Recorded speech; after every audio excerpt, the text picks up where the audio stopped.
பிரசங்கின் புத்தகத்தை குறித்து நாம் இன்றைக்கு பார்க்க இருக்கிறோம். ஏனென்றால் இந்த கேள்வியின் அடிப்படையில் பார்க்கும் பொழுது பிரசங்கியின் புத்தகத்தை நம்முடைய வாழ்க்கைக்கு எப்படி எடுத்துக்கொள்வது என்று பார்க்கும் பொழுது அது முழுவதுமாக பிரசங்கின் புத்தகத்தை அதனுடைய பின்னணியை முழுவதுமாக இந்த புத்தகத்தினுடைய செய்தியை படித்தால்தான் உங்களுக்கு இந்த செய்தி புலப்படும்.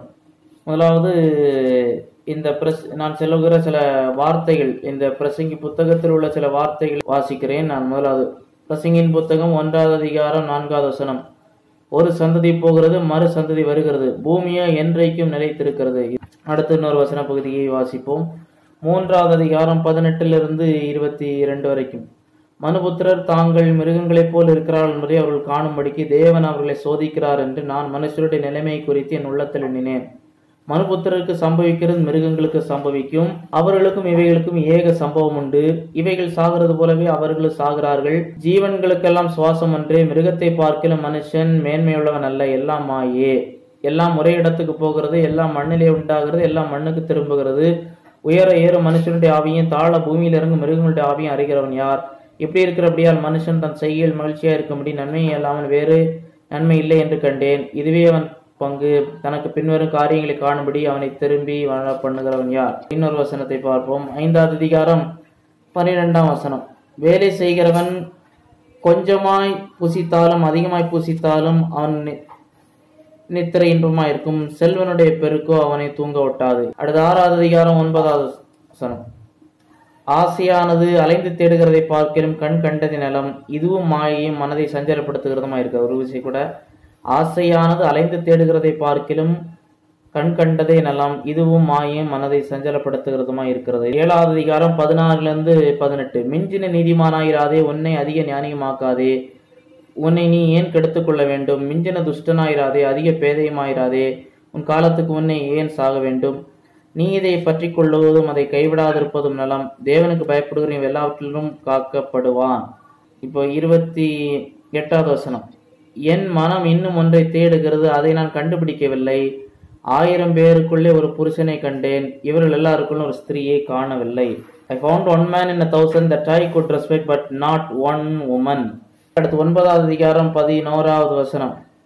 நான் திரும்பிக் கொண்டு சூரியனுக்கு கீழே கண்டதாவது, ஓடுகிறதற்கு வேகமுள்ளவர்களின் வேகமும் யுத்தத்துக்கு சௌரியவான்களின் சௌரியமும் போதாது, பிழைப்புக்கு ஞானவான்களின் ஞானமும் போதாது, ஐஸ்வர்யம் அடைகிறதுக்கு புத்திமான்களின் புத்தியும் போதாது, தயவடைகிறதுக்கு வித்துவான்கள் அறிவும் போதாது, அவர்களுக்கு எல்லாரும் சமயமும் தேவ செயலும் நேரிட வேண்டும். அடுத்து 11வது அதிகாரம் 1-2 வசனங்கள். உன் ஆகாரத்தை தண்ணீர்களில் போடு, அநேக நாட்களுக்கு பின் அதன் பலனை காண்பாய். 7 பேருக்கும் 8 பேருக்கும் பங்கிட்டு கொண்டு பூமியின் மேல் உனக்கு என்ன ஆபத்து நேரிடுமோ உனக்கு தெரியாது. இப்போ இவைகளெல்லாம் பார்க்கும் பொழுது, மேலோட்டமை பார்க்கும் பொழுது சிலவைகள் நாம் அடிக்கடி கேட்டிருப்போம். ஆனால் சிலவைகளை கேட்கும்போது குறிப்பாக மிருகங்களுக்கும் மனிதருக்கும் ஒரே விதமாய் சம்பவிக்கிறது என்று சொல்லக்கூடியதை பார்க்கும் பொழுது அது எப்படி என்கிற கேள்வி வரும். இல்லை, நான் முதலாவது வாசித்தது போல 4வது வசனத்தில் பூமியை என்றைக்கும் நிலைத்திருக்கிறது என்கிற வசனத்தை பேதுருவின் நிருபங்களோடு ஒப்பிட்டு பார்த்தால் அந்த பூமி அக்கினிக்கிரையாக வைக்கப்பட்டிருக்கிறது என்று சொல்லப்பட்டிருக்கிறது. இங்கு பூமி என்றென்றைக்கும் இருக்கிறது என்று சொல்லப்பட்டிருக்கிறது. இந்த அதே போல 1000 பேருக்குள் ஒரு 1000 பேரை கண்டேன், அதில் ஒரு ஸ்திரீயும் காணவில்லை என்று சொல்லக்கூடியவெல்லாம் பார்க்கும் பொழுது சில கேள்விகள் வரும். இந்த கேள்விகள் வந்தால் அது நீங்கள் பதற்றப்பட தேவையில்லை. இது உங்களுக்கு புதிதாய் வருகிறதல்ல, பலருக்கு இந்த கேள்விகள் எழுந்திருக்கிறது. ஏனென்றால் பைபிளுடைய ஒவ்வொரு புத்தகங்களும் தேவாவியனுடைய அருளப்பாடினாலே ஏவப்பட்டுதலினாலே எழுதப்பட்டிருக்கிறது. ஆனால் இந்த பிரசங்கின் புத்தகத்தை பார்க்கும் பொழுது எதிர்மறையாக பெசிமிசம், ஒன்றும் பிரயோஜனம் இல்லை, வீணானது, வீணாது, உனக்கு என்ன நடக்குமோ தெரியாது என்று, உனக்கு நாளைக்கு என்ன நடக்கும்னு தெரியாது என்று சொல்லி எதிர்மறையாய் பேசுவதை போலவே இந்த புத்தகம் இருக்கிறதே. இந்த புத்தகம் எப்படி பைபிளில் வந்தது என்று சிலர் கேட்கக்கூடியவர்கள் உண்டு.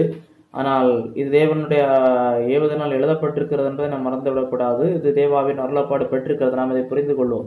வாழ்க்கையை சந்தோஷமா தேவனுக்கு பயந்து நட வென்றெல்லாம் இருக்கிறது. உலகத்தில் இப்படி இப்படி இருக்கும்போது எல்லாம் என்ன செய்தாலும் கடைசியில் எல்லாம் மறிக்கத்தானே போகிறார்கள் என்கிற கேள்வியோடு நிற்கிறதே. மரணத்திற்கு பின்னான வாழ்க்கை குறித்து இந்த புத்தகம் பேசவில்லை. அப்படி ஒரு பார்வையே இந்த புத்தகத்தில் இல்லை என்று சிலர் கருதுகிறார்கள். அது உண்மையா என்கிற கேள்விகள் எல்லாம் பார்க்கிறோம். அதே போல இந்த புத்தகத்தை இன்றைய தத்துவங்களோடு ஒப்பிட்டு பார்க்கும் பொழுது சிலர் இந்த இன்றையுள்ள அத்தனை தத்துவங்களையும் இந்த புத்தகத்திலிருந்து நாம் பார்க்க முடியும் என்று சில அறிஞர்கள் கூறுகிறார்கள். உதாரணத்திற்கு ஃபேட்டலிசம் என்று சொன்னது whatever will be இருந்தது அப்படியே இருக்க போகிறது, மாறலாம் இருக்க போகிறது. எக்ஸிஸ்டென்சியலிசம், அதாவது எக்ஸிஸ்டென்சியலிசம் என்று சொல்லும் பொழுது இப்போதைக்கு இன்றைக்கு பார், நீ நாளைக்கு என்ன நடக்குன்னு தெரியுது, இன்றைக்கு அனுபவிக்க வேண்டியது அனுபவித்து விடு என்று சொல்லக்கூடியதுதான் எக்ஸிஸ்டென்சியலிசம். இந்த தத்துவம் இந்த புத்தகத்தில் இருந்து எடுக்க முடியும் என்று கூறுகிறார்கள். சாவனிசம், ஸ்திரீயை விட மனிதன், பெண்களை விட ஆண்கள் மேலாளர்கள்ங்கிற ஒரு கருத்தை இந்த புத்தகம் பிரதிபலிக்கிறது என்று சொல்லி நாம் வாசித்த அந்த வசன பகுதியிலிருந்து சிலர் எடுக்கிறார்கள். ஹீடோனிசம், உன்னுடைய வாழ்க்கையே சந்தோஷத்திற்காக தான் வாழ வேண்டும், உன் வாழ்க்கையே ஒரு திருப்திக்காக சந்தோஷத்திற்காக தான் வாழ வேண்டும், வேறு எதற்கும் அல்ல என்று சொல்லி எடுக்கக்கூடியவர்கள் இருக்கிறார்கள். சினிசிசம், வாழ்க்கையில நன்மையா இருக்கிறது போன்ற இருக்கிறவைகளும் உண்மையாக அது ஒரு பெரிய நன்மை அல்ல, அது பார்வைக்கு சிலது நல்லதா இருந்தாலும் அடிப்படையிலே ஒரு நித்திய நன்மை என்கிற ஒன்று கிடையாது என்கிற ஒரு கருத்து. பெசிமிசம், இது அடிக்கடி இந்த புத்தகத்தில் இந்த தத்துவத்தை பார்க்க முடியும். காரியங்கள் மோசமடைந்து கொண்டே இருக்கிறது என்று சொல்லி பார்க்க முடியும். இப்படி அநேக உலக தத்துவங்களை இந்த புத்தகம் காண்பிக்கிறது. எதற்கு பைபிளில் இப்படி ஒரு புத்தகம் சொல்லக்கூடிய ஒரு கேள்வி எழும்பும். இந்த புத்தகத்தை நாம் உற்று நோக்குவதற்கு முன்பதாக இந்த புத்தகத்தினுடைய ஆசிரியர் யார் என்று சொல்லி நாம் பார்க்கும் பொழுது சாலமோன் என்று சொல்லி நாம் அறிய முடிகிறது. சாலமோன் என்கிற பெயர் இல்லாவிட்டாலும் தாவீதின் குமாரன் எருசலேமின் ராஜாவுமாகிய பிரசங்கியின் வாக்கியங்கள் என்று சொல்லி சொல்லப்பட்டிருக்கிறது. இந்த இடத்துல நாம் பார்க்கும் பொழுது பிரசங்கி தன்னை குஹெலத், அதாவது ஒரு வயதான நபர் ஒரு அருளை ஒரு பிரசங்கம் செய்வது போல, வாழ்வினுடைய வாழ்க்கை குறித்து இளைஞர்களுக்கு பிரசங்கம் செய்வது போல இந்த புத்தகம் அமைக்கப்பட்டிருக்கிறது. குறிப்பாக சாலமோன் இந்த புத்தகத்தை தன்னுடைய வயதான காலகட்டத்தில் எழுதியிருக்க வேண்டும் என்று அறிஞர்கள் சொல்லுகிறார்கள். ஏனென்றால் இந்த சாலமோனுடைய புத்தகங்களை பார்க்கும் பொழுது, உன்னத பாட்டு பார்க்கும் பொழுது வாலிப பருவத்தை காண்பிக்கிறது. வாலிப பருவம், காதல், திருமணம் போன்றவைகளை காண்பிக்கிறது. அடுத்ததாக நீதிமொழிகள் புத்தகத்தை பார்க்கும் பொழுது ஒரு நடுத்தர வயதுள்ள ஒரு தகப்பன் மகனுக்கு கூறுகிற ஆலோசனை போல ஒரு என் மகனே நீ பரஸ்திரியை நோக்காதே, என் மகனே என்று சொல்லி வரும். நீதிமொழி பிரசங்கினுடைய புத்தகம் ஒரு வயதான நபர் அவருடைய கடந்த காலங்களை எல்லாம் திரும்பி பார்த்து அடுத்த சந்ததிக்கு நீங்கள் எப்படி வாழ வேண்டும் என்று சொல்லக்கூடிய ஒரு ஆலோசனையை பார்க்க முடியும். ஏனென்றால் நான் கண்டேன் என்று சொன்னபடினாலே ஒரு கண்டவர் தான் சொல்ல முடியும். அப்படின்னு இந்த வாழ்க்கையெல்லாம் நான் பார்த்துட்டேன், வயதானார் சொல்லுவார்கள், அதெல்லாம் கடந்து வந்துட்டேன், இதெல்லாம் இத்தனை ஆண்டுகளிலே பார்த்து விட்டேன் என்று சொல்லுவார்கள். இந்த புத்தகத்தினுடைய அமைப்பை நீங்கள் பார்க்கும் பொழுது பிரசங்கி என்கிற தலைப்பு இருக்கிறது. கோகிலத் அப்படி என்று சொல்லும் பொழுது பிரசங்கிப்பவர், தத்துவம் பேசுபவர், இல்லாவிட்டால் போதனை செய்பவர், பேசுகிறவர். அதாவது பேசுகிறவர் என்பது இதுக்கு பொருத்தமானதாக இருக்கும். உதாரணத்திற்கு இதை விவாதத்திற்காக பேசுகிறவர்கள் எடுத்துக்கொள்ளலாம், ஒரு அருளுரை பேசுகிறவர்கள் எடுத்துக்கொள்ளலாம். இந்த புத்தகத்திலே பார்க்கும்போது சாலமோன் அடிப்படையான சில கேள்விகளை கேட்கிறார். இந்த வாழ்க்கை எதற்கு வாழ வேண்டும், இந்த வாழ்வினுடைய நோக்கம் என்ன என்று பார்க்கும் பொழுது அவர் கேள்வி மிகப்பெரிய கேள்வி. இத்தனை ஆண்டுகள் நான் வாழ்ந்திருக்கிறேன், நான் காணாத ஒன்றுமில்லை என்று பார்க்கும் பொழுது இந்த வாழ்விலிருந்து எனக்கு கிடைத்திருக்கிறது என்ன, இந்த வாழ்வினுடைய நோக்கம் என்பது ஒரு பெரிய கேள்வியாக இருக்கிறது. சில வேளைகளில் அவருடைய கருத்தோட்டங்களை பார்க்கும் பொழுது எதிர்மறையை பேசுவது போல இருக்கும், சில வேளை பேசும் பொழுது நேர்மறையை பேசுவது போல இருக்கும். இந்த சூழ்நிலைகளை பொறுத்து அவருடைய அந்த புத்தகத்தினுடைய அமைப்பிலே அவருடைய தன்மை வேறுபடுவதை பார்க்க முடியும். அதே போல இந்த புத்தகத்தில் அதிகமாக எதிர்மறையான வார்த்தைகளை பார்க்க முடியும். இந்த புத்தகத்தை துவங்கும் போதே மாயை எல்லாம் மாயை என்று பிரசங்கி சொல்லுகிறார். மாயை என்று சொல்லும் பொழுது வெறுமையா இருக்கிறது. அதாவது ஒரு வாழ்வை முடிக்கிற மனிதன் வாழ்க்கைக்கு முடிவுக்கு பக்கத்தில் வந்துட்டு எல்லாமே வறுமை என்று சொல்லக்கூடியதை பார்க்கும் பொழுது ஏன் இப்படி சொல்லுகிறார் என்று சொல்லி பார்க்கும் பொழுது ஒரு கேள்வி எழும்புகிறது. இந்த சாலமோன் அவர் தன்னுடைய அரசனானதற்கு பிறகு அவர் பார்க்காத ஒன்றுமில்லை. அவர் அறிவியலை பார்த்தார், விவசாயத்தை பார்த்தார், கலைகளை பார்த்தார், அவர் இசையை பார்த்தார், பெரிய கட்டிடங்களை பார்த்தார், எங்கிருந்து செல்வத்தை சவதரித்தார். அடுத்ததாக பொழுதுபோக்குகளை பார்த்தார், அதற்கு வணிகம் செய்தார், பல நாடுகளோடு வணிகம் செய்தார். அதே போல சிற்றின்பங்களை எல்லாம் பார்த்தார், உணவின் மூலமாக, மதுபானம், பெண்கள் மூலமாக பார்த்தார். இவை எதிலுமே அவருக்கு திருப்தி இல்லை. இன்னொரு பக்கம் அதற்கு பிறகு தத்துவங்களுக்கு சென்று அதிகமாக படித்தார், அதிக தத்துவங்களை படித்தார். குறிப்பாக எகிப்திலிருந்து அவர் அநேக புத்தகங்களை வரவழைத்து படித்திருக்க கூடும். ஆனால் இவை எதுவுமே அவருக்கு ஒரு பூரண திருப்தியை கொடுக்கவில்லை. இந்த அடிப்படையில் அவர் பார்த்துவிட்டு சூரியனுக்கு கீழே என்று சொல்லி திரும்ப திரும்ப திரும்ப திரும்ப என்று சொல்லி சொல்லுகிறார். இதற்கு கீழே நான் சரியானதை தேட முடியாத, இந்த வாழ்வினுடைய அர்த்தத்தை தேட முடியாதபடிக்கு 2 தடைகள் இருக்கிறது என்று சொல்லி அவர் இந்த புத்தகத்திலிருந்து பேசுவதை பார்க்க முடியும். இது பேசக்கூடிய ஒரு சாதாரண நபர் அல்ல. வாழ்க்கையில் ஒரு மனிதன் என்ன பார்க்க வேண்டுமோ அத்தனையும் பார்த்து விட்டவர்.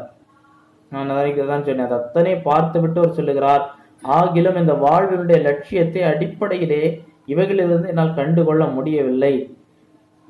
சில தடைகள் இருக்கிறது, கண்டுகொள்வதற்கு சில தடைகள். பிரதானமாக 2 தடைகள். அவர் அநேகம் தடவை இந்த இடத்துல பயன்படுத்துகிறதை சூரியனுக்கு கீழே, பைபிள்ல வேற எந்த இடத்துலையுமே பார்க்கும்போது, வேற எந்த புத்தகத்திலையும் சூரியனுக்கு கீழே என்கிற பதத்தை நீங்கள் பார்க்க முடியாது. இன்னொன்று காலம். சாலமோனுடைய இதில் பார்க்கும் பொழுது நம்முடைய வாழ்வு ஒரு மரணத்தை நோக்கி செல்லுகிறது. என்னதான் செய்தாலும் கடைசியில் மரணம் தான் வருகிறது. உனக்கு என்ன நேரிடுமோ தெரியாது, என்ன நடக்குமோ தெரியாது, என்ன சம்பவிக்குமோ தெரியாது. கடைசியில் எல்லாருக்கும் ஒரே விதமாய் நடக்கிறது. ஆகையினாலே நீ அந்த உன்னுடைய முயற்சியினாலே நீ வாழ்வின் நோக்கத்தை கண்டுபிடிப்பதற்கு முன்பதாகவே மரணம் வந்து விடுகிறது. ஒன்று சூரியனுக்கு கீழே, அதாவது ஒரு வட்டத்திற்குள் தான் நீ தேட முடியும். சாலமோன் பல நாடுகளிலிருந்து செல்வத்தை வரவழைத்தார், சிற்றின்பங்களை பார்த்தார், புத்தகங்களை வரவழைத்தார், கல்வியை படித்தார். ஆகிலும் அவர் சூரியனுக்கு கீழே, அதாவது ஒரு வட்டத்திரை தாண்டி செல்ல முடியவில்லை. இன்னொன்று மரணம் தடையாக இருக்கிறது. இவற்றுக்கும் ஒரு முடிவு உண்டு. ஆகையினால் இவ்வளவு கஷ்டப்பட்டு நான் படித்ததற்கு, நான் பிரயாசப்பட்டதற்கு இந்த வாழ்க்கையிலே பிரயோஜனம் என்ன என்கிற ஒரு கேள்வி எழுகிறது. இது அடிப்படையிலே இந்த 2 கருத்தோட்டங்கள் இந்த புத்தகத்தில் மேலோங்கி இருப்பதை பார்க்க முடியும். ஆகிலும் சில நேர்மையான செய்திகளையும் இந்த புத்தகத்திலிருந்து பார்க்க முடியும். உதாரணத்திற்கு 3வது அதிகாரத்தில் ஒரு பிரபல்யமான வசன பகுதி, ஒன்றுக்கு ஒரு காலம் உண்டு, பிறக்க ஒரு காலம் உண்டு, இறக்க காலம் உண்டு, நட ஒரு காலம் உண்டு, நட்டதை பிடுங்க ஒரு காலம் உண்டு, கொல்ல ஒரு காலம் உண்டு, குணமாக்க ஒரு காலம் உண்டு, இடிக்க ஒரு காலம் உண்டு, கட்ட ஒரு காலம் உண்டு, அள ஒரு காலம் உண்டு, நகைக்க காலம் உண்டு, புலம்ப காலம் உண்டு, நடனம் பண்ண காலம் உண்டு, கற்களை எரிந்து விட ஒரு காலம் உண்டு, ஒரு கற்களை சேர்க்க காலம் உண்டு, தழுவ காலம் உண்டு, தழுவாமல் இருக்க காலம் உண்டு, தொடர்ந்தவர் தேட ஒரு காலம் உண்டு, இழக்க ஒரு காலம் உண்டு, காப்பாற்ற ஒரு காலம் உண்டு, எரிந்து விட ஒரு காலம் உண்டு, கிழிக்க ஒரு காலம் உண்டு, தைக்க ஒரு காலம் உண்டு, மௌனமா இருக்க காலம் உண்டு, பேச ஒரு காலம் உண்டு, சிநேகிக்க ஒரு காலம் உண்டு, பகைக்க ஒரு காலம் உண்டு, யுத்தம் பண்ண ஒரு காலம் உண்டு, சமாதானம் பண்ண ஒரு காலம் உண்டு. இங்கே பாடல் வடிவிலே அவர் பேசிவிட்டு எல்லாம் காலம் உண்டு என்று சொல்லிவிட்டு அவர் சகலவற்றையும் அதனதன் காலத்திலே நேர்த்தியாக செய்திருக்கிறார். இங்கே தேவனுடைய செயலை அவர் கொண்டு வருகிறார். கர்த்தர் அதனத்தை சகலத்தின் காலத்திலே நேர்த்தியாக செய்திருக்கிறார். எல்லாவற்றுக்கும் ஒரு காலம் இருந்தாலும் காலம் தேவனுடைய கரத்தில் இருக்கிறது என்று சொல்லக்கூடிய ஒரு செய்தி இங்கு சொல்லப்பட்டிருக்கிறது. ஆகையினாலே சூரியனுக்கு கீழே மனுஷீக பார்வையில எதிர்மறையாய் இருந்தாலும் இங்கு தேவன் என்கிற ஒரு நபரை குறித்து பேசும் பொழுது தேவன் நேர்த்தியாய் செய்திருக்கிறார். அவருடைய பார்வையின் கீழிருந்து சகலவற்றையும் பார்க்கும் பொழுது நமக்கு நன்மையும் செவ்வையுமாய் இருக்கும் என்று சொல்லக்கூடிய ஒரு செய்தியை நாம் எடுத்துக்கொள்ள வேண்டும். ஆகையினால் இந்த புத்தகத்தை நாம் எப்படி புரிந்து கொள்வது? இவர் என்ன சொல்ல வருகிறார், சாலமோன் என்ன சொல்ல வருகிறார் என்கிற கேள்விக்கு நாம் பதில் கண்டுபிடிக்க வேண்டியது அவசியமாக இருக்க வேண்டும். டாக்டர் ஜான் மெக்கார்த்தர் இப்படியாக பிரசங்கின் புத்தகத்தை குறித்து சொல்லுகிறார். This book shows that if one perceives each day of existence, labor and basic provision as gift from God and accepts whatever God gives, then that person lives an abundant life.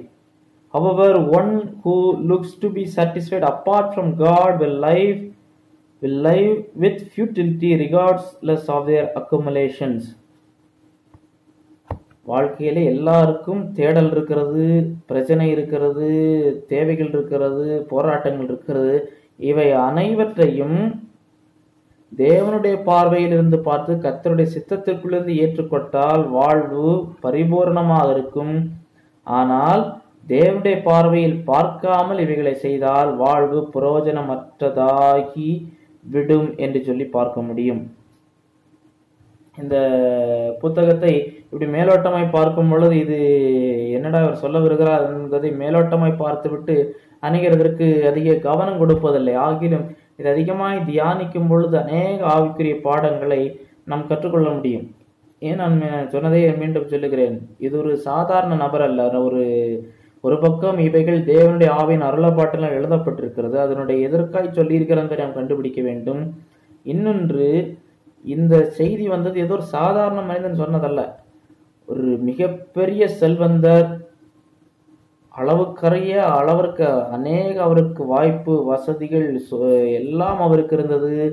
அவருக்கு கிடைக்காத வாய்ப்புகள் இல்லை, கிடைக்காத கல்வி இல்லை, கிடைக்காத திறமைகள் இல்லை, எல்லாம் அவருக்கு இருந்தது. ஒரு நல்ல ஆவிக்குரிய குடும்பத்திலும் தாவீது அரசனுடைய மகனாக இருந்தார்.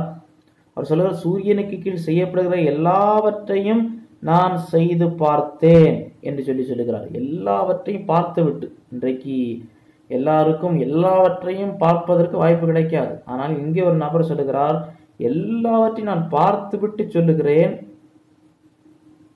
இந்த பூமிக்குரிய பார்வையிலே பார்த்தால் எல்லாம் மாயே. சொல்ல போனால் இந்த அநேக வல்லுநர்கள் சொல்லக்கூடியது, இந்த புத்தகத்தினுடைய முதல் பிரதிகளை எல்லாம் பெற்றுக்கொண்டவர்கள் சாதாரண நபர்கள் அல்ல, ஆனால் ராஜ சமூகத்தில் சேவிக்கக்கூடியவர்களுக்கு தான் சாலமோனை முதலாவது கொடுத்திருப்பார் என்று சொல்லி. ஏனென்றால் அவர் போகிறதற்கு முன்பதாக இதெல்லாம் நான் பார்த்துட்டு போறேன், ஆகையால் நீங்கள் அடுத்து வரக்கூடியவர்கள் ராஜ சமூகத்தில் இருக்கிறவர்கள், அதற்கு அடுத்ததாக ஜனங்களும் சரி, இவைகளெல்லாம் நீங்கள் அறிந்து கொள்ள வேண்டும் என்கிற ஒரு செய்தியை சொல்லுகிறார். வெறுமனே வாழ்க்கையை, வெற்றி, கல்வி, வல்லமை, சுதந்திரம், ஒரு சுகபோகத்தை தேடினால் இது மன அழுத்தத்திற்கு செல்லும். ஏனென்றால் எதுவும் நம்மை திருப்திப்படுத்த முடியாது. தேவன் தான் தேவையாக இருக்கிறார். சரி, இந்த இப்போ உங்களுக்கு ஒரு பிக்சர் கிடைச்சிருக்கும். இந்த புத்தகத்தில் நீங்கள் மேலோட்டமாய் படிக்கும் பொழுது அநேக எதிர்மறையான செய்திகளை பார்க்க முடியும். சிலது பார்ப்பதற்கு முரண்பாடாய் போல தெரியும்.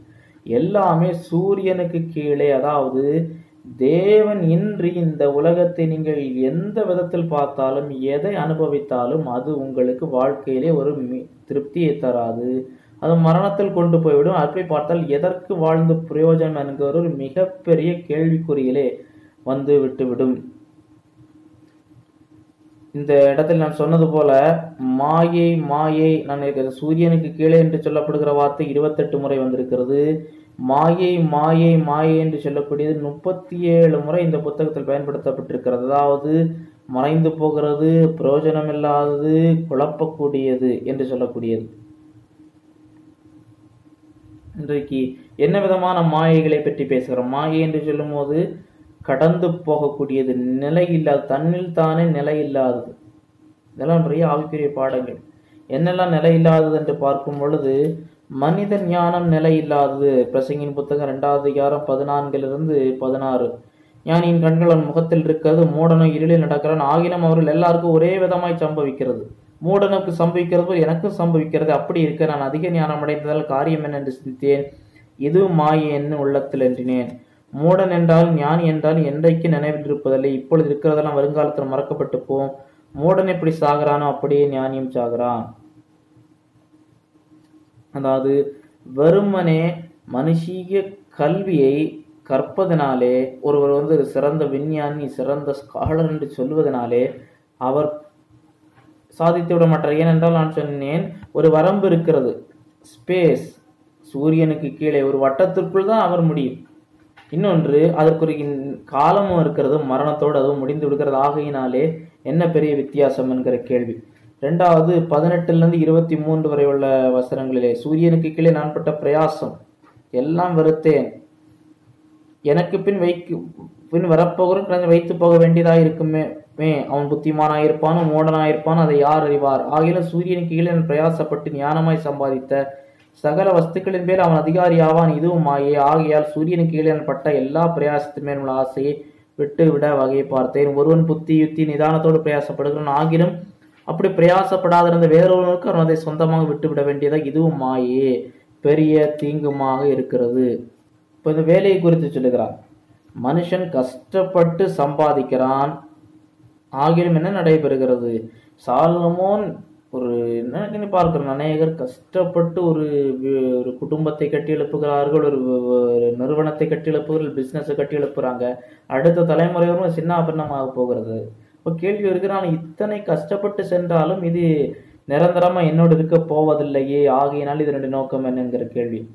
அடுத்து 26வது வசனத்திலே மனிதனுடைய வெற்றிகள் அதுவும் மாயை என்று சொல்லுகிறார். தேவன் தமது பார்வைக்கு நல்லவனாய் இருக்கிறவனுக்கு ஞானத்தையும் அறிவையும் இன்பத்தையும் அளிக்கிறார்.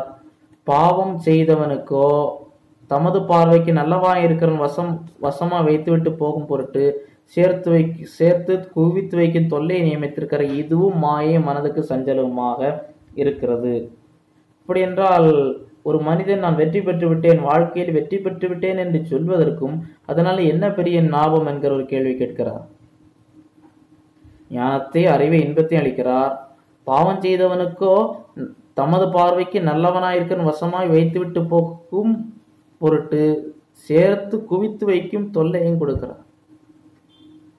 என்ன சேர்த்தாலும் கடைசியில் யாருக்கு தான் போகும்? இன்னொருத்தருக்கு தான் போகும் என்கிற தொல்லையும் கொடுக்கிற. ஆகையினால நீ வெற்றி பெற்று என்ன கிடைக்கும் என்கிற ஒரு கேள்வி. அடுத்த 4வது அதிகாரம் 4வது வசனத்தில் அடுத்த ஒரு மாயை பற்றி பேசுகிறார். மனுஷர் படும் எல்லா பிரயாசமும் பயன்படும் எல்லா கிரியும் அயலானுடைய பொறாமைக்கு ஏதுவாய் இருக்கிறதை நான் கண்டேன், இதுவும் மாயையும் மனதுக்கு சஞ்சலமாய் இருக்கிறது. வெற்றி பெற்றதுடனே எல்லாரும் சந்தோஷப்படுவதை விட எல்லாரும் என்ன செய்கிறார்கள்? அநேகர் பொறாமை கொள்ளுகிறார்கள். இதுதான் வெற்றியினுடைய நோக்கமா என்கிற கேட்கிறார். அடுத்து 7வது 8வது வசனம். பின்பு நான் திரும்பிக் கொண்டு சூரியனுக்கு கீழே மாயான வேறொரு காரியத்தை கண்டேன். ஒருவன் ஒண்டியா இருக்கிறார், அவனுக்கு உடனாளியும் இல்லை, அவனுக்கு பிள்ளையும் சகோதரம் இல்லை. அப்படி இருந்தவன் பிறரும் பிரயாசத்துக்கு முடிவில்லை, அவன் கண் ஐஸ்வர்யத்தால் திருப்தி ஆகிறதும் இல்லை. நான் ஒரு நன்மையும் அனுபவிக்காமல் யாருக்காய் பிரயாசப்படுகிறேன் அவன் சிந்திக்கிறதும் இல்லை. இது மாயை, தீராத தொல்லை. எவ்வளவு கிடைத்தாலும் திருப்தி அடையாதிருக்கிற நிலை. எவ்வளவு கிடைத்தாலும் கண் ஐஸ்வர்யத்தினால் திருப்தி ஆகிறதும் இல்லை, எவ்வளவு பார்த்தாலும் திருப்தி ஆகாத நிலை. மனுஷீக சுயநலம், இதுவும் மாயை என்று சொல்லுகிறார். அடுத்ததாக புகழ், 16வது வசனம். அவர்களுக்கு முன் அப்படி செய்த ஜனங்களின் லெக்கத்திற்கு முடிவில்லை, இனி இருப்பவர்கள் இவன் மேலும் பிரியம் வைக்காமற் போகிறார், இதுவும் மாயை, மனதிற்கு சஞ்சலமாக இருக்கிறது. அவர்களுக்கு முன் அப்படி செய்த ஜனங்களின் லெக்கத்திற்கு முடிவில்லை, இனி இருப்பவர்கள் இவன் மேலும் பிரியம் வைக்காமற் போவார்கள். முந்தின வசனம் சொல்லுகிறது 14லிருந்து, அரசால சிறைச்சாலைந்து புறப்படுவாரும் உண்டு, ராஜாங்கத்தில் பிறந்து ஏழையாவாரும் உண்டு. சூரியனுக்கு கீழ் ஜீவனுள்ளோர் யாவரும் ராஜாவின் பட்டத்திற்கு வரப்போகிற பிள்ளையின் பட்சத்தில் சார்ந்திருப்பதை கண்டேன். ராஜாவுக்கு பிள்ளை. இப்போ இன்றைய அரசியலோடு இன்றைய அரசாங்கங்களோடு நாம் தொடர்பிட்டு பார்த்தாலும் தெரியும், இன்றைக்கு கட்சிகளோடு தொடர்பிட்டு பார்த்தால் தெரியும் எந்த ஆளுங்கட்சி எதிர்கட்சி என்று இருக்கிறது. ஆகிலும் இந்த கட்சிகளே நிரந்தரமாக இருப்பதில்லை. ஆளுங்கட்சி என்றைக்குமே இங்கு ஆளுங்கட்சியாக இருக்க போவதில்லை, எதிர்கட்சி என்றைக்குமே எதிர்கட்சியாக இருக்க போவதில்லை. இதற்கும் முடிவுண்டாக போகிறது. அடுத்து 5வது அதிகாரம் 10வது வசனம். பணப்பிரியன் பணத்தினால் திருப்தி அடைவதில்லை, செல்வப்பிரியன் செல்வப்பிரிக்கினால் திருப்தி அடைவதும் இல்லை, இதுவும் மாயையே. மனுஷீக பேராசை, இதுவும் திருப்தியை கொடுக்காது. அடுத்ததாக 6வது அதிகாரம் 9வது வசனம். ஆசையானது அலைந்து திடுகிறதை பார்க்கிலும் கண் கண்டதை நலம், இதுவும் மாயையும் மனதை சஞ்சலப்படுத்துகிறதுமாக இருக்கிறது. மனிதர்கள் இச்சிக்கிறார்கள். மனிதன் இச்சித்தாலும் இன்னும் வேணும், இன்னும் வேணும், இன்னும் வேண்டும், இன்னும் வேண்டும், இன்னும் வேண்டும். ஆசையானது அலைந்து தேடுகிறதை பார்க்கிலும் கண் கண்டதெல்லாம், பார்க்கிறதெல்லாம் வேண்டும். ஒரு நாளும் அவர்கள் பார்ப்பதை நிறுத்த போவதில்லை, பார்க்க ஒரு நாளும் திருப்தி அடைய போவதும் இல்லை. அடுத்து 7வது அதிகாரம் 6வது வசனம். மூடனின் நகைப்பு பானையின் கீழ் எறிகிற முள்ளுகளின் படபடப்பை போல் இருக்கும், இதுவும் மாயையே. மூடனுடைய நகைப்பு பானையின் கீழ் எறிகிற முள்ளுகளின் படபடப்பை போல இருக்கும். மூடனுடைய நகைப்பு நேரத்தை விரயமாக்குதல், வீணான காரியங்களில் செலவிடும் பொழுது அது கடைசியிலே ஒரு ஒரு கெட்ட முடிவிலே, சோகமான முடிவிலே கொண்டிருக்கு, எதுவும் மாயே. அடுத்து 8வது அதிகாரம் 10 14 வரை உள்ள வசனங்கள். 8வது அதிகாரம் 10 வரை வசனங்கள். பரிசுத்த ஸ்தலத்துக்கு போக்குவரவு செய்த துன்மார்க்கர் அடக்கம் பண்ணப்பட்டதை கண்டேன். அவர்கள் அப்படி செய்திருந்த பட்டணத்திலே மறக்கப்பட்டு போன, இதுவும் மாயே. துர்க்கிரிக்கு தக்க தண்டனை சீக்கிரம் நடவாது. அப்படின்னா மனுபுத்திர நீதியை பொல்லாப்பை செய்ய அவர்களுக்குள்ளே துணிகரம் கொண்டிருக்கிறது. பாவி 100 தரம் பொல்லாப்பை செய்து நீடித்து வாழ்ந்தாலும் என்ன, தேவனுக்கு அஞ்சி அவருக்கு முன்பாய் பயந்திருக்கிறவர்கள் நண்பாயிருப்பார்கள் என்று அறிந்திருக்கிறேன். துன்மார்க்கனும் நன்றாய் இருப்பதில்லை, அவன் தேவனுக்கு முன்பாக பயப்படாது இருக்கிறபடினால் நிழலை போல் இருக்கிற அவனுடைய வாழ்நாள் நீடித்திருப்பதும் இல்லை. பூமியின்மே நடக்கிற வேறொரு மாயான காரியம் உண்டு, அதாவது துன்மார்க்கரின் கிரியைக்கு வருவது போல நீதிமான்களுக்கு வரும், நீதிமான்களின் கிரியைக்கு வருவது போல துன்மார்க்கருக்கு வரும், இதுவும் மாயையே. ஆகையினாலே நல்லவன் கெட்டவன், நீதிமான் துன்மார்க்கன் என்று பார்த்தாலும் துன்மார்க்கனுக்கு வாழ்வு நீடித்திருப்பதில்லை. தேவனுக்கு அஞ்சி பயந்திருப்பவர்களே நன்றாய்ப்பால் அறிந்திருக்கிறேன். ஆனாலும் துன்மார்க்கருக்கு இருக்கிறது நீதிமான்களுக்கு வரும், துன்மார்க்கரின் கிரியைகளுக்கு வருவது போல் நீதிமான்களுக்கு வரும், நீதிமான்களின் கிரியைக்கு வருவது போல் துன்மார்க்கருக்கு வரும். உலகம் எல்லாம் எப்படி வாழ்ந்தாலும் எல்லாருக்கும் முடிவு இருக்கிறதே என்கிற ஒரு பார்வை. ஆகையினாலே இந்த இடத்துல ஒரு 10 முக்கியமான மாயையை பற்றி பேசியிருக்கிறார். 1 மனுஷீக ஞானம், மனுஷீக வேலை, மனுஷீக வெற்றி, மனுஷீக போராட்டம், மனுஷீக சுயநலம், மனுஷீக உயர்வு, மனுஷீக பேராசை, மனுஷீக இச்சை, மனுஷீக விரயம், மனுஷீக ஏற்றுக்கொள்ளப்படுது, நீதிமான் என்றோ இல்லை துன்மார்க்கர் என்றோ முத்திரை குத்தப்படுது. இவை எல்லாவற்றில் பார்க்கும் பொழுது கடைசியிலே எப்படி இருந்தாலும் அப்படி இருந்தாலும் கடைசியிலே எல்லாம் மறைந்து போகக்கூடியதானே என்கிற ஒரு கேள்வி வருகிறது. நான் சொன்னேன், இந்த புத்தகத்தை படிக்கும் பொழுது இதை தாண்டி இந்த மனுஷனாலே அவனுடைய மனுஷிகத்திலே அவனுடைய சுயத்திலே வெற்றி அடைய முடியாதபடிக்கு 2 தடைகள் இருக்கிறது. 1 காலம், இன்னொன்று இடம். ஏனென்றால் சாலமோன் பார்க்கிற எல்லாம் பார்த்தாச்சு. இந்த அதிகாரங்களெல்லாம் நீங்கள் தொடர்ந்து படிப்பீர்கள் என்றால் நான் சொன்னது போலவே அவர் எவற்றையெல்லாம் சவதரித்தார், எப்படியெல்லாம் வாழ்ந்தார் என்பதை பார்க்க முடியும். அவரை இதை தாண்டி போக முடியவில்லை. அப்போ இதுல பிரச்சனைகள் என்னென்ன பிரச்சனைகள் வருகிறது என்று சொல்லி பார்க்கும் பொழுது இந்த கேள்விகளை நீங்கள் திரும்பி இப்படி படித்து பார்த்தால் உங்களுக்கு ஒரு கேள்வி வரும். அப்படி என்றால் இது என்ன வாழ்ந்தாலும் என்ன நம்ம கஷ்டப்பட்டு உழைத்தாலும் நம்ம பிரயாசப்பட்டால் கடைசியில் இன்னொருத்தருக்கு தான் போக போகிறது. நம்ம இன்றைக்கு ஒரு அங்கீகரித்தாலும் அந்த அங்கீகரிப்பு நிரந்தரமானதல்ல. நம்ம ஒருத்தர் புகழ்ந்தாலும் அந்த புகழ் நிரந்தரமானதல்ல. நல்லவன் என்று பெயர் எடுத்தாலும் நமக்கும் துன்மார்க்கனுக்கும் கடைசியில் எல்லாருக்கும் மரணம் வருகிறதே என்கிற ஒரு கேள்வியை பார்த்தால், அப்படியானால் நீதிமானாக கர்த்தருக்கு பயந்து பொல்லாப்பை விட்டு விலகுவதனாலே என்ன லாபம் என்கிற ஒரு கேள்வி இந்த மாயை என்கிற காரியங்களிலிருந்து பார்க்கும் பொழுது எழுவது இயல்பே. இப்போ இந்த புத்தகத்தை எப்படி படித்து கொண்டால் புரிவது எளிதென்றால், சாலமோன் ஒரு ஆய்வு செய்கிறார். இன்றைக்கு ஒரு முதுகலை பட்டமோ இல்லாவிட்டால் முனைவர் பட்டம் பெறுவதற்காக ஒரு ஆய்வு, ஒரு டிசர்டேஷன், ஒரு திசிஸ், ஒரு ஆய்வு நடத்தி ஆய்வினுடைய அறிக்கையை சமர்ப்பிப்பார்கள். ஆகையினாலே ஆய்வு என்று பண்ணும்போது அதற்குரிய ஒரு பிரச்சனை, ஒரு இஷ்யூ, எதை அடிப்படையாக வைத்து ஒரு ஆய்வு செய்கிறேன், இந்த ஆய்வு எதற்குரிய ஒரு தீர்வை, ஹைபாத்திசிஸ், இதை நான் என்ன சொல்ல வருகிறேன், இதை நான் என்ன நிலைநிறுத்த விரும்புகிறேன் என்கிற ஒரு ஆய்வை மேற்கொள்வார்கள்.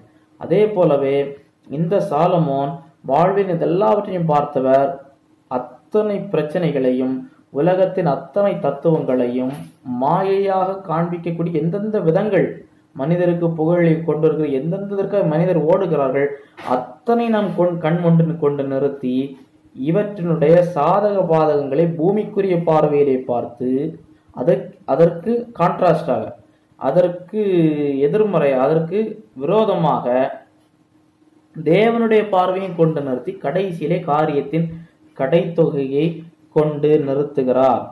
இந்த புத்தகத்தை அவர் துவங்கும் போது எப்படி கொண்டு நிறுத்துகிறார், துவங்குகிறார்? மாயை மாயை எல்லாம் மாயை என்று பிரசங்கி சொல்லுகிறான். சூரியனுக்கு கீழே மனுஷன் படுகிற எல்லா பிரயாசத்தினாலும் அவனுக்கு பலன் என்ன? இங்கிருந்து பிரச்சனையை துவங்குகிறார். இந்த பிரச்சனையிலிருந்து துவங்கி கடைசியில் இந்த புத்தகத்தை முடிக்கும் பொழுது காரியத்தின் கடைத்தொகையை கண்டுபிடித்தேன். 12ஆம் அதிகாரம் 13, 14 காரியத்தின் கடைத்தொகையை கேட்போமாக.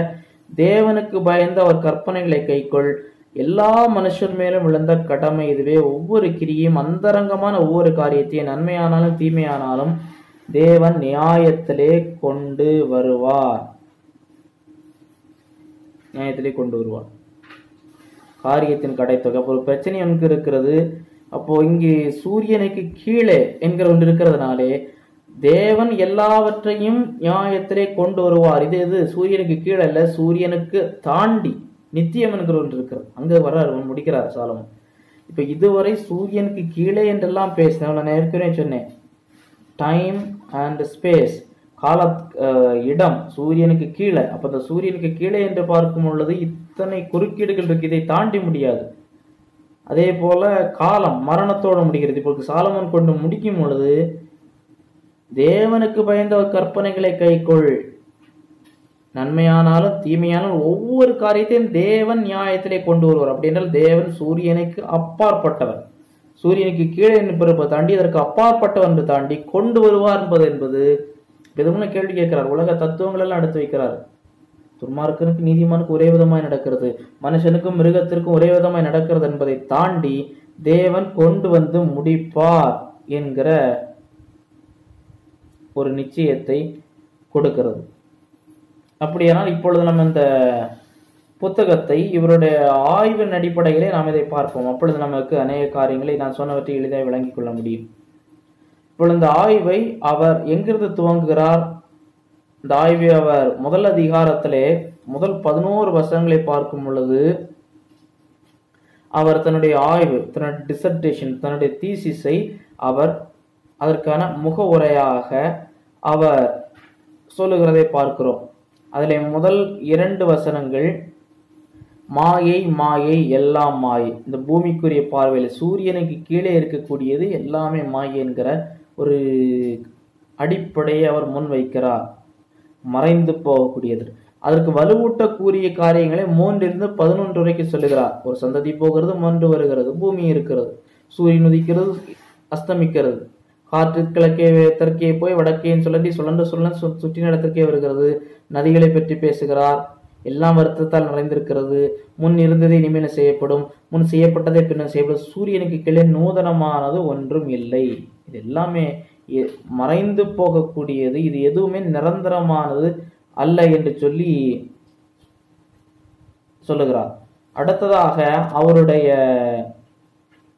செய்தி இந்த 11வது வசனம் வரைக்கும், 2வது வசனத்திலிருந்து 11ஆம் வசனம் சொல்லப்பட்ட உள்ள செய்திகளை மெய்ப்பிப்பதற்கான இது எந்த விதத்திலே இது ஊர்ஜிதப்படுத்துகிறது என்று சொல்லக்கூடிய சான்றுகளை அவர் கொடுக்கிறார். 1ஆம் அதிகாரம் 12 10ஆம் அதிகாரம் 20வது வசனம் வரைக்கும் கொடுக்கிறார். அதிலே 1ஆம் அதிகாரம் 12 2ஆம் அதிகாரம் 26வது வசனம் வரைக்கும் அவர் ஆய்வு செய்ததை அவர் பேசுகிறார். அடுத்து அவர் 1ஆம் அதிகாரம் 12, 13 சொல்லுகிறது, பிரசங்கியாகி நான் எருசலேமில் இஸ்ரவேலுக்கு ராஜாவாக இருந்தேன். வானத்தின் கீழ் நடப்பதை எல்லாம் ஞானமாய் விசாரித்து ஆராய்ச்சி பண்ணுவதற்கு என் மனதை பிரயோகம் பண்ணினேன். மனுபுத்தர் இந்த கடுந்தொல்லையில் அகப்படும்படிக்கு தேவனதை அவர்களுக்கு நியமித்திருக்கிறார் என்று சொல்லுகிறார். ஒன்றை கற்றுக்கொள்வதற்கு ஒன்றை குறித்து கேள்விப்படலாம், வாசிக்கலாம், கற்றுக்கொள்ளலாம், இல்லை அதையே செய்து பார்க்கலாம். இங்கே சாலமன் இது அத்தனையும் செய்கிறார். இந்த வாழ்வினுடைய நோக்கத்தை குறித்து அறியுவதற்காக அவர் இந்த உலகத்தினுடைய தத்துவம் கூறுகிறது என்ன, சிற்றின்பங்கள் கூறுகிறது என்ன, புகழ் கூறுகிறது என்ன, எந்தெந்த வழிகள் நான் சொன்னேன் அத்தனையும் அவர் ஆய்வு செய்கிறார், அதை அனுபவித்து பார்க்கிறார், அவர் அதை குறித்து படிக்கிறார். இவைகள் எல்லாம் செய்து பார்த்து விட்டு தான் அவர் தன்னுடைய முடிவிற்கு வருகிறதை நாம் பார்க்க முடிகிறது. 1ஆம் அதிகாரம் 12 முதல் 2ஆம் அதிகாரம் 10 வரை பார்க்கும் பொழுது முதலாவது அவர் இந்த வசனங்களில் நீங்கள் பார்க்கும் பொழுது மனதிலிருந்து துவங்குகிறார். மனதிலிருந்து ஏதாவது நமக்கு மனதை குறித்து ஆராய்ச்சி பண்ணினால் நமக்கு வாழ்வுடைய நோக்கத்தை சரிவர அறிந்து கொள்ள முடியுமோ என்று சொல்லி அவர் எல்லாம் பார்த்துவிட்டு 18வது வசனத்திலே அவர் சொல்லுகிற 1ஆம் அதிகாரம், அதிக ஞானத்தினால் அதிக சலிப்பு உண்டு, அறிவு பெருத்தவன் நோவு பெருத்தவன். ஏனென்றால் அவர் படிக்க படிக்க அவருக்கு தெரிஞ்சதுன்னு சொல்றதை விட இன்னும் நிறைய தெரியாம இருக்குதுங்கிற முடிவுதான் வருகிறது. அதற்கு பிறகு 2ஆம் அதிகாரத்திலே பார்க்கும்போது இதுக்கு மனதை குறித்து ரொம்ப சிந்தனை பண்ணினால் நமக்கு வாழ்வினுடைய நோக்கத்தை கண்டுபிடிக்க முடியாது. இனிமேல் சிற்றின்பம் சுகபோகத்தை அனுபவித்து பார்ப்போம் என்று 2ஆம் அதிகாரம் 1ஆம் வசனத்தில் சொல்றாரு. என் உள்ளத்திலே சொல்லிக்கிட்டேன், வா இப்பொழுது நீ சந்தோஷத்தினால் சோதித்து பார்ப்பேன், இன்பத்தை அனுபவி என்றேன், இதுவும் மாயை. 10ஆம் வசனம் சொல்கிற, என் கண்கள் இச்சித்தவைகள் ஒன்றையும் நான் அவைகளுக்கு தடை பண்ணவில்லை, என் இருதயத்துக்கு ஒரு சந்தோஷத்தனம் வேண்டாம் என்று விளக்கவில்லை.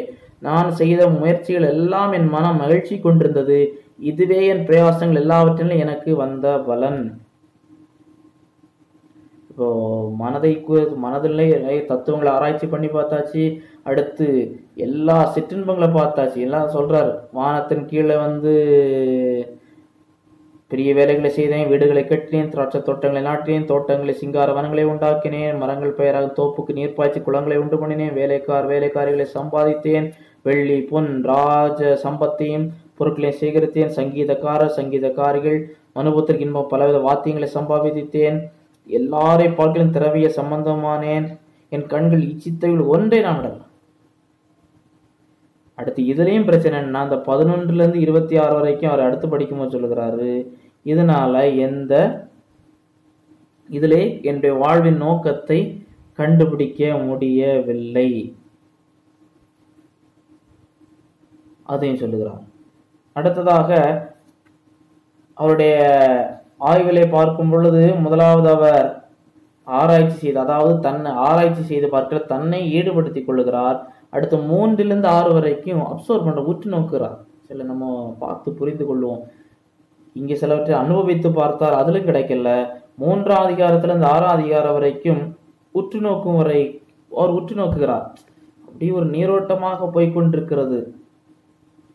மனிதனுக்கு எதிலையும் கட்டுப்பாடு இல்லை, மனிதனுக்கு எதிலையுமே ஒரு ஆளுகை இல்லை, மனிதனால் எதையும் கட்டுப்படுத்த முடியவில்லை என்கிற நிச்சயம் அவருக்கு உண்டாகிறது. 3ஆம் அதிகாரம் 10ஆம் வசனம், மனுபுத்திரர் பாடுபடும்படி தேவன் அவர்களுக்கு நியமித்த தொல்லையை கண்டேன். என்னடா வாழ்க்கை இப்படி இருக்கிறது, ஒன்று நிலை இல்லாமல் இருக்கிறது என்று சொல்லும் பொழுது அவர் உற்று நோக்கும் போது 2 முக்கியமான காரியங்களை சொல்லுகிறார்.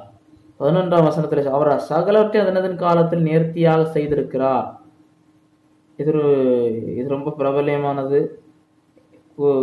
எல்லா அந்த திருமண வாழ்த்தட்டைகளிலே இதை போடுவார்கள். பலருக்கு இது எதுக்குன்றே தெரியாது, எங்க இருக்கிறதுன்றே தெரியாது, எதற்கு சொல்லப்பட்டதுன்னு தெரியாது. அதற்கடுத்து உலகத்தையும் அவர்கள் உள்ளத்திலே வைத்திருக்கிறார். ஆதலால் தேவன் ஆதி முதல் அந்த மட்டும் செய்திருக்கும் கிரியை கண்டுபிடியான். இதிலே உலகம் என்று சொல்லி தமிழ் மொழியிலே மூலமொழியுடைய பிரயோகம் சரியாக வரவில்லை. ஆனால் மூலமொழியிலே பார்த்தால், ஆங்கிலத்திலும் பார்த்தால், he has also set eternity in our hearts, நித்தியத்தை நம்முடைய உள்ளத்திலே வைத்திருக்கிறார் என்கிற ஒரு செய்தி சொல்லப்பட்டிருக்கிறது. ஆதலால் தேவன் ஆதி முதல் அந்த மட்டும் செய்து வரும் கிரியை மனிதன் கண்டுபிடியான். ஆண்டவர் ஆதி முதல் அந்த மட்டும் செய்கிற கிரியை மனிதனால் எல்லாவற்றையும் கண்டுபிடித்து விட முடியாது. தேவன் செய்கிற கிரியை பார்க்கும் பொழுது மனிதன் அவற்றை எல்லாவற்றையும் ஆராய்ந்து கண்டுபிடித்து விட முடியாது. அதே போல இந்த சூழ்நிலைகளில் நமக்கு கட்டுப்பாடு இல்லை. அதே போல செல்வத்தின் மீது நமக்கு கட்டுப்பாடு இல்லை. 4ஆம் அதிகாரம், 5ஆம் அதிகாரம், 6ஆவது அதிகாரம். 3ஆம் அதிகாரத்தில் பார்க்கும் பொழுது மரணத்தின் மீது நமக்கு கட்டுப்பாடு இல்லை. எல்லாவற்றுக்கும் ஒரு காலம் உண்டு, மரணிக்க ஒரு காலம் உண்டு. அதே போல சூழ்நிலைகள் எதிலும் நமக்கு கட்டுப்பாடு இல்லை. அதே போல எல்லாம் கர்த்தருடைய கரத்தில் இருக்கிற ராஜாங்கங்கள், அரசாங்கங்கள், நன்மை தீமை எதுவுமே அவருக்கு அப்பாற்பட்டதல்ல. தேவன் எல்லாவற்றையும் நியாயத்திலே கொண்டு வருவார். தேவன் நித்தியத்தை மனிதர்களுக்கு வைத்திருக்கிறார். எல்லாவற்றையும் அவர் சொல்லுகிறார். அப்போ இந்த 3 - 6 வரை பார்க்கும்போது அநேக காரியங்களை அவர் உற்று நோக்குகிறார். அடுத்ததாக 7ஆம் அதிகாரத்திலிருந்து 10ஆம் அதிகாரம் வரை பார்க்கும் பொழுது அவர் படித்ததினால் கற்றுக்கொண்டது. முதலாவது அவர் சுயமாக தன்னை ஈடுபடுத்தி கொண்டது 1-2 அதிகாரங்கள். அவர் மற்றவைகளெல்லாம் உற்று நோக்கினது 3-6. அடுத்ததாக அவர் படித்ததினால் ஏதாவது கிடைக்குமா என்று பார்க்கும் பொழுது அநேக இந்த 7-10 வரை பார்க்கும் பொழுது அநேக பழமொழிகள் எல்லாவற்றில் நீதிமொழிகளை சொல்வார். 7ஆம் அதிகாரத்திலே பார்க்கும் பொழுது ஒரு நமக்கு இருக்கிற சிற்றறிவினாலே நமக்கு எல்லாவற்றுக்கும் தீர்வை படித்து நமக்கு கண்டுபிடித்து விட முடியாதுன்னு சொல்றார். நம்முடைய பொருளாதார காரியங்களிலே, நீதியை குறித்த காரியங்களிலே, இல்லை உறவை குறித்த காரியங்களிலே நமக்கு இருக்கிற சிற்றறிவிலே எல்லாவற்றையும் நாம் படித்து எல்லாவற்றிற்கும் தீர்வை கண்டுபிடித்து விட முடியாது. வாழ்வின் அர்த்தத்தை கண்டுபிடித்து விட முடியாது. அடுத்து 8ஆம் அதிகாரத்திலே பார்க்கும் பொழுது உலகத்தால் ஏற்றுக்கொள்ளப்பட்டிருக்கிற சில தவறான நம்பிக்கைகளை குறித்து பேசுகிறார். ஆனால் அது உண்மையில் என்று சொல்லுகிறார். என்ன தவறான நம்பிக்கைகள்? நாம் 1ஆம் வசனம் முதல் 9ஆம் வசனம் வரை 8ஆம் அதிகாரம். மனிதன் வல்லமை உள்ளவனாக இருக்க முடியும், எல்லாவற்றை மேலும் அதிகாரம் உள்ளவனாக இருக்க முடியும். ஆனா 8ஆம் வசனத்துல சொல்ற ஆவியை விடாதிருக்க மனுஷனும் ஆவியின் மேல் ஒரு மனுஷனுக்கு அதிகாரம் இல்லை, மரண நாள் மேலே அவனுக்கு அதிகாரம் இல்லை, அந்த போருக்கு நீங்கி போவதும் இல்லை, துன்மார்க்கம் விடுவிக்கவும் மாட்டார். எல்லாவற்றுக்கும் மேல் அதிகாரம் மனிதனுக்கு இல்லை என்று சொல்றாரு. அடுத்ததாக 10-13 வரை பார்க்கும் பொழுது இஷ்டம் போல் வாழ்வதற்கும் அதிகாரம் இல்லை. 13ஆம் வசனம். துன்மார்க்கனும் நன்றாய் இருப்பதில்லை, தேவனுக்கு முன்பாக பயப்படாதபடியால் நிலை போல் இருக்கிற வாழ்நாள் நீடித்திருப்பதும் இல்லை. 14ஆவது வசனம்.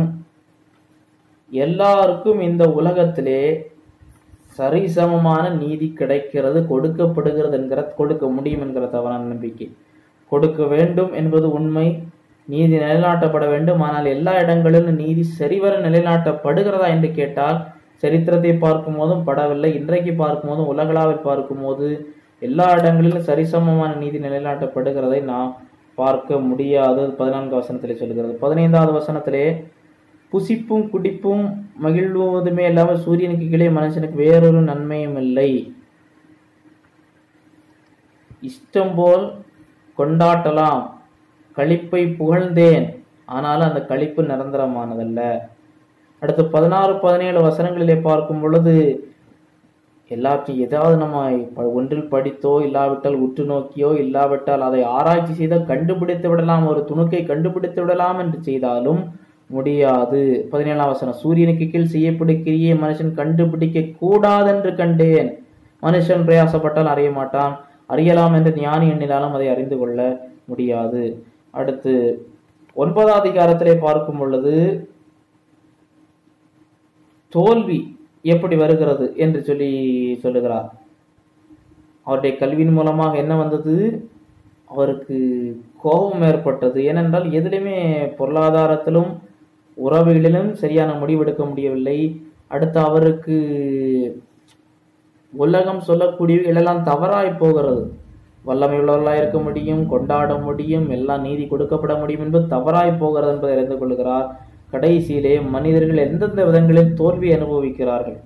1 முதல் 10 வசனங்கள் மரணத்தை பற்றி பேசுகிறார். எல்லாரும் மரிக்கிறார்கள், எல்லாருக்கும் எல்லாம் ஒரே விதமாய் சம்பவிக்கும். அடுத்ததாக 11-12 வசனம் எல்லாரும் மரிப்பார்கள். முதல் 10 வசனங்கள். அடுத்து 11-12 வசனங்கள் எப்போதென்று தெரியாது, எப்போதென்று தெரியாது, எப்போ மரிப்போம் என்று நமக்கு தெரியாது. தன் காலத்தை மனுஷன் அறியான். மச்சங்கள் கொடிய வலையில் அகப்படுவது போல, குருவிகள் கண்ணீர் பிடிபடுவது போல, மனுபுத்திரர் பொல்லாத காலத்தில் சடுதியில் தங்களுக்கு நேரிட ஆபத்திலே அகப்படுவார்கள். எப்போ மரிப்போம் என்று தெரியாது. 13-18 வரைக்கும் பாவியான மனுஷன் மிகுந்த நன்மையை கெடுப்பான். எல்லாரும் ஏதாவது இடத்திலே கீழ்ப்படியாமல் போகிறார்கள். எல்லாரும் மனிதன் அடிப்படையிலே பார்த்தால் கீழ்ப்படியாதவனாக இருக்கிறானே என்று சொல்றார். அவர் கல்வியினால் கற்றுக்கொண்ட காரியங்களை அவர் முதலாவது கோபம் வருகிறது. அவர் பார்க்கும் பொழுது இந்த தவறுகளை கண்டு வேதனைப்படுகிறார். மூன்றாவது மனிதன் தோல்வியிலே முடிகிறது. 9ஆம் அதிகாரம் 10ஆவது அதிகாரத்திலே அதை பழமொழிகள் வாயிலாக அவர் சில உண்மைகளை அவர் பதிவு செய்கிறார். எல்லா பரிமளத்தை செத்த ஈக்கள் தைலக்காரனுடைய பரிமளத்தை நாரை கெட்டு போக பண்ணும். ஞானி இருதயம் வலதுகையிலும் மூடன் இருதயம் இடதுகையிலும் இருக்கிறது. 6வது வசனம், மூடன் மகா உயர்ந்த நிலையில் வைக்கப்படுகிறார்கள், சீமான்களோ தாழ்ந்த நிலையில் உட்கார்ந்து இருக்கிறார்கள். இதுதான் இந்த உலகத்துல நடக்கிறது. பல இடங்களிலே போலிகளும் மாய்மாலங்களும் மூடத்தனமும் மேலே இருக்கிறது, சீமான்கள் கீழே இருக்கிறார்கள். அடுத்து 20வது வசனத்திலே, ராஜாவை உன் மனதில் நிந்தியாதே, ஐஸ்வர்யானை உன் படுக்கையில் நிந்தியாதே, ஆகாயத்து பறவைகள் என்ற சத்தத்தை கொண்டு செட்டைகள் உள்ளது அந்த செய்தியை அறிவிக்கும். இந்த 8வது வசனம் முதல் 20வது வசனம் வரை பார்க்கும் பொழுது அவனுக்கு எப்பொழுது என்ன நடக்கும் என்று தெரியாது. மூடன் மிகுதியாய் பேசுகிறார், நடக்கப் போகிறது மனுஷன் அறியான், தனக்கு பிற்பாடு சம்பவிக்க போகிறதை அவனுக்கு அறிவிப்பவன் யார்? மனிதன் தன் சுயமாய் நான் படித்தது என்னுடைய சம்பாத்தியம் என்னுடைய லட்சியம் என்று சொன்னதையெல்லாம் தேவன் செய்வார், எல்லாம் கவிழ்த்து போட பண்ணக்கூடியவர் என்று அவர் இந்த 3 நிலைகளில் அவர் செய்த ஆராய்ச்சியை வெளியிடுகிறார். முதலாவது 1-2 அதிகாரங்கள் அவர் அனுபவித்து பார்த்தது, 3-6 அதிகாரங்கள் உற்று நோக்கியது, 7-10 அதிகாரங்கள் அவர் படித்தது. இந்த இவைகளை அடிப்படையாக வைத்து அவருடைய கண்டுபிடிப்புகளை அவர் செய்கிறார். 11ஆம் அதிகாரத்திலே தன்னுடைய ஆய்வு முடிவுகளை அவர் வெளியிடுகிறார். அதை சுருக்கமாக முதலாவது 11ஆம் அதிகாரத்தை பார்க்கும் பொழுது இதை 3ஆக பிரிக்கலாம். அதிலே எதிர்காலத்தை பற்றி முதல் 6 வசனங்களில் பேசுகிறார். ஒரு மனிதன் வாழ்வின் எதிர்காலத்தை குறித்து எப்படி ஒரு எதிர்காலத்திற்கு திட்டமிடுவது, அதில் எப்படி எச்சரிக்கை இருப்பது என்றதெல்லாம் பேசுகிறார்.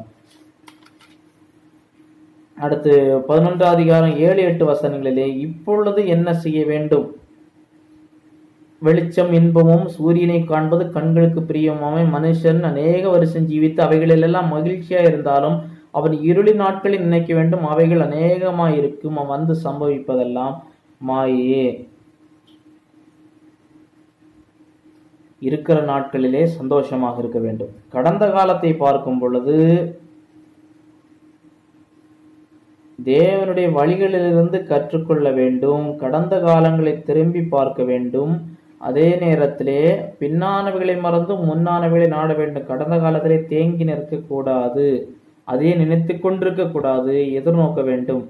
11ஆம் அதிகாரம் 10ஆம் வசனம், உன் இருதயத்திலிருந்து சஞ்சலத்தையும் மாம்சத்திலும் தீங்கியையும் நீக்கி போடு, இள வயதிலும் மாயையே.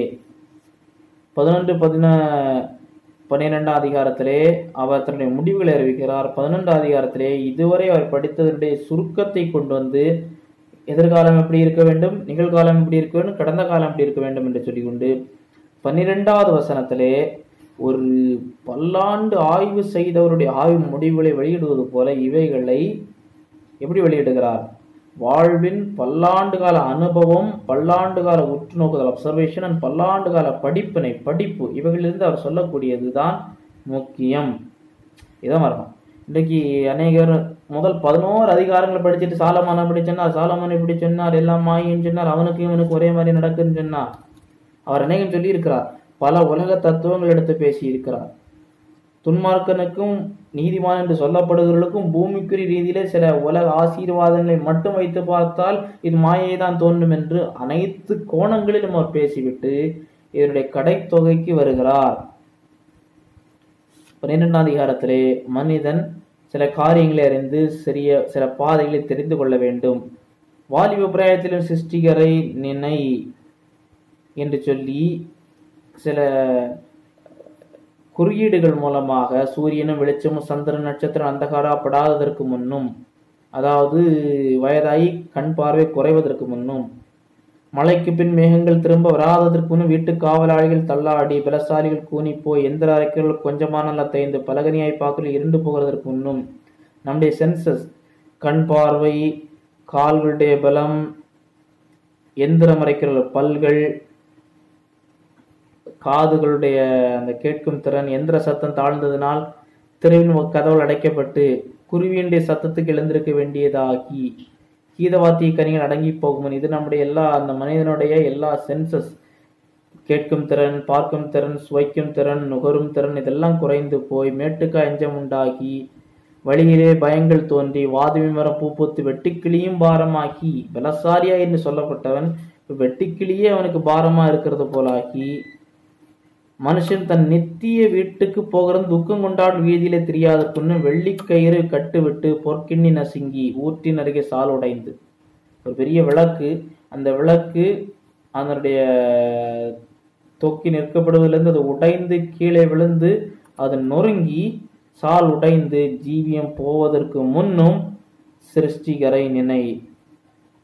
இவ்விதமாய் மண்ணானது தன் முன்னிருந்த இடத்திற்கு திரும்பி ஆவி தன்னை தந்த தேவனத்திற்கு மறுபடியும் போகாததற்கு முன்னும் அவரை உன் வாலிப பிராயத்தில் நிலை மாயே மாயே எல்லாம் மாயே என்று பிரசங்கி சொல்லுகிறார்.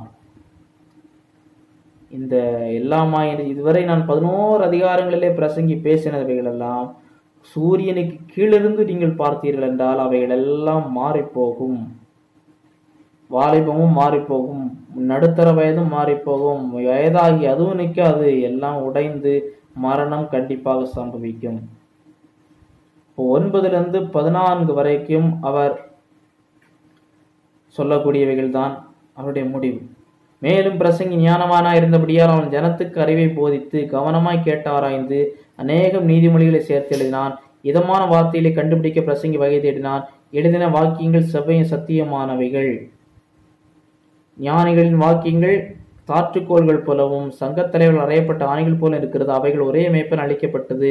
என் மகனே, இவைகளாலே புத்தி அடைவாய்க. அநேக புஸ்தகங்களை உண்டுபிடுங்கிறது முடிவில்லை, அநேக படிப்பு உடல் கிளைப்பு. காரியத்தின் கடைத்தொகையை கேட்போமாக. தேவனுக்கு பயந்தவர் கற்பனைகளை கைக்குள் எல்லார் மேலும் விழுந்த கடமை இதுவே. தேவனுக்கு பயந்து அவர் கற்பனைகளை கைக்கொள்.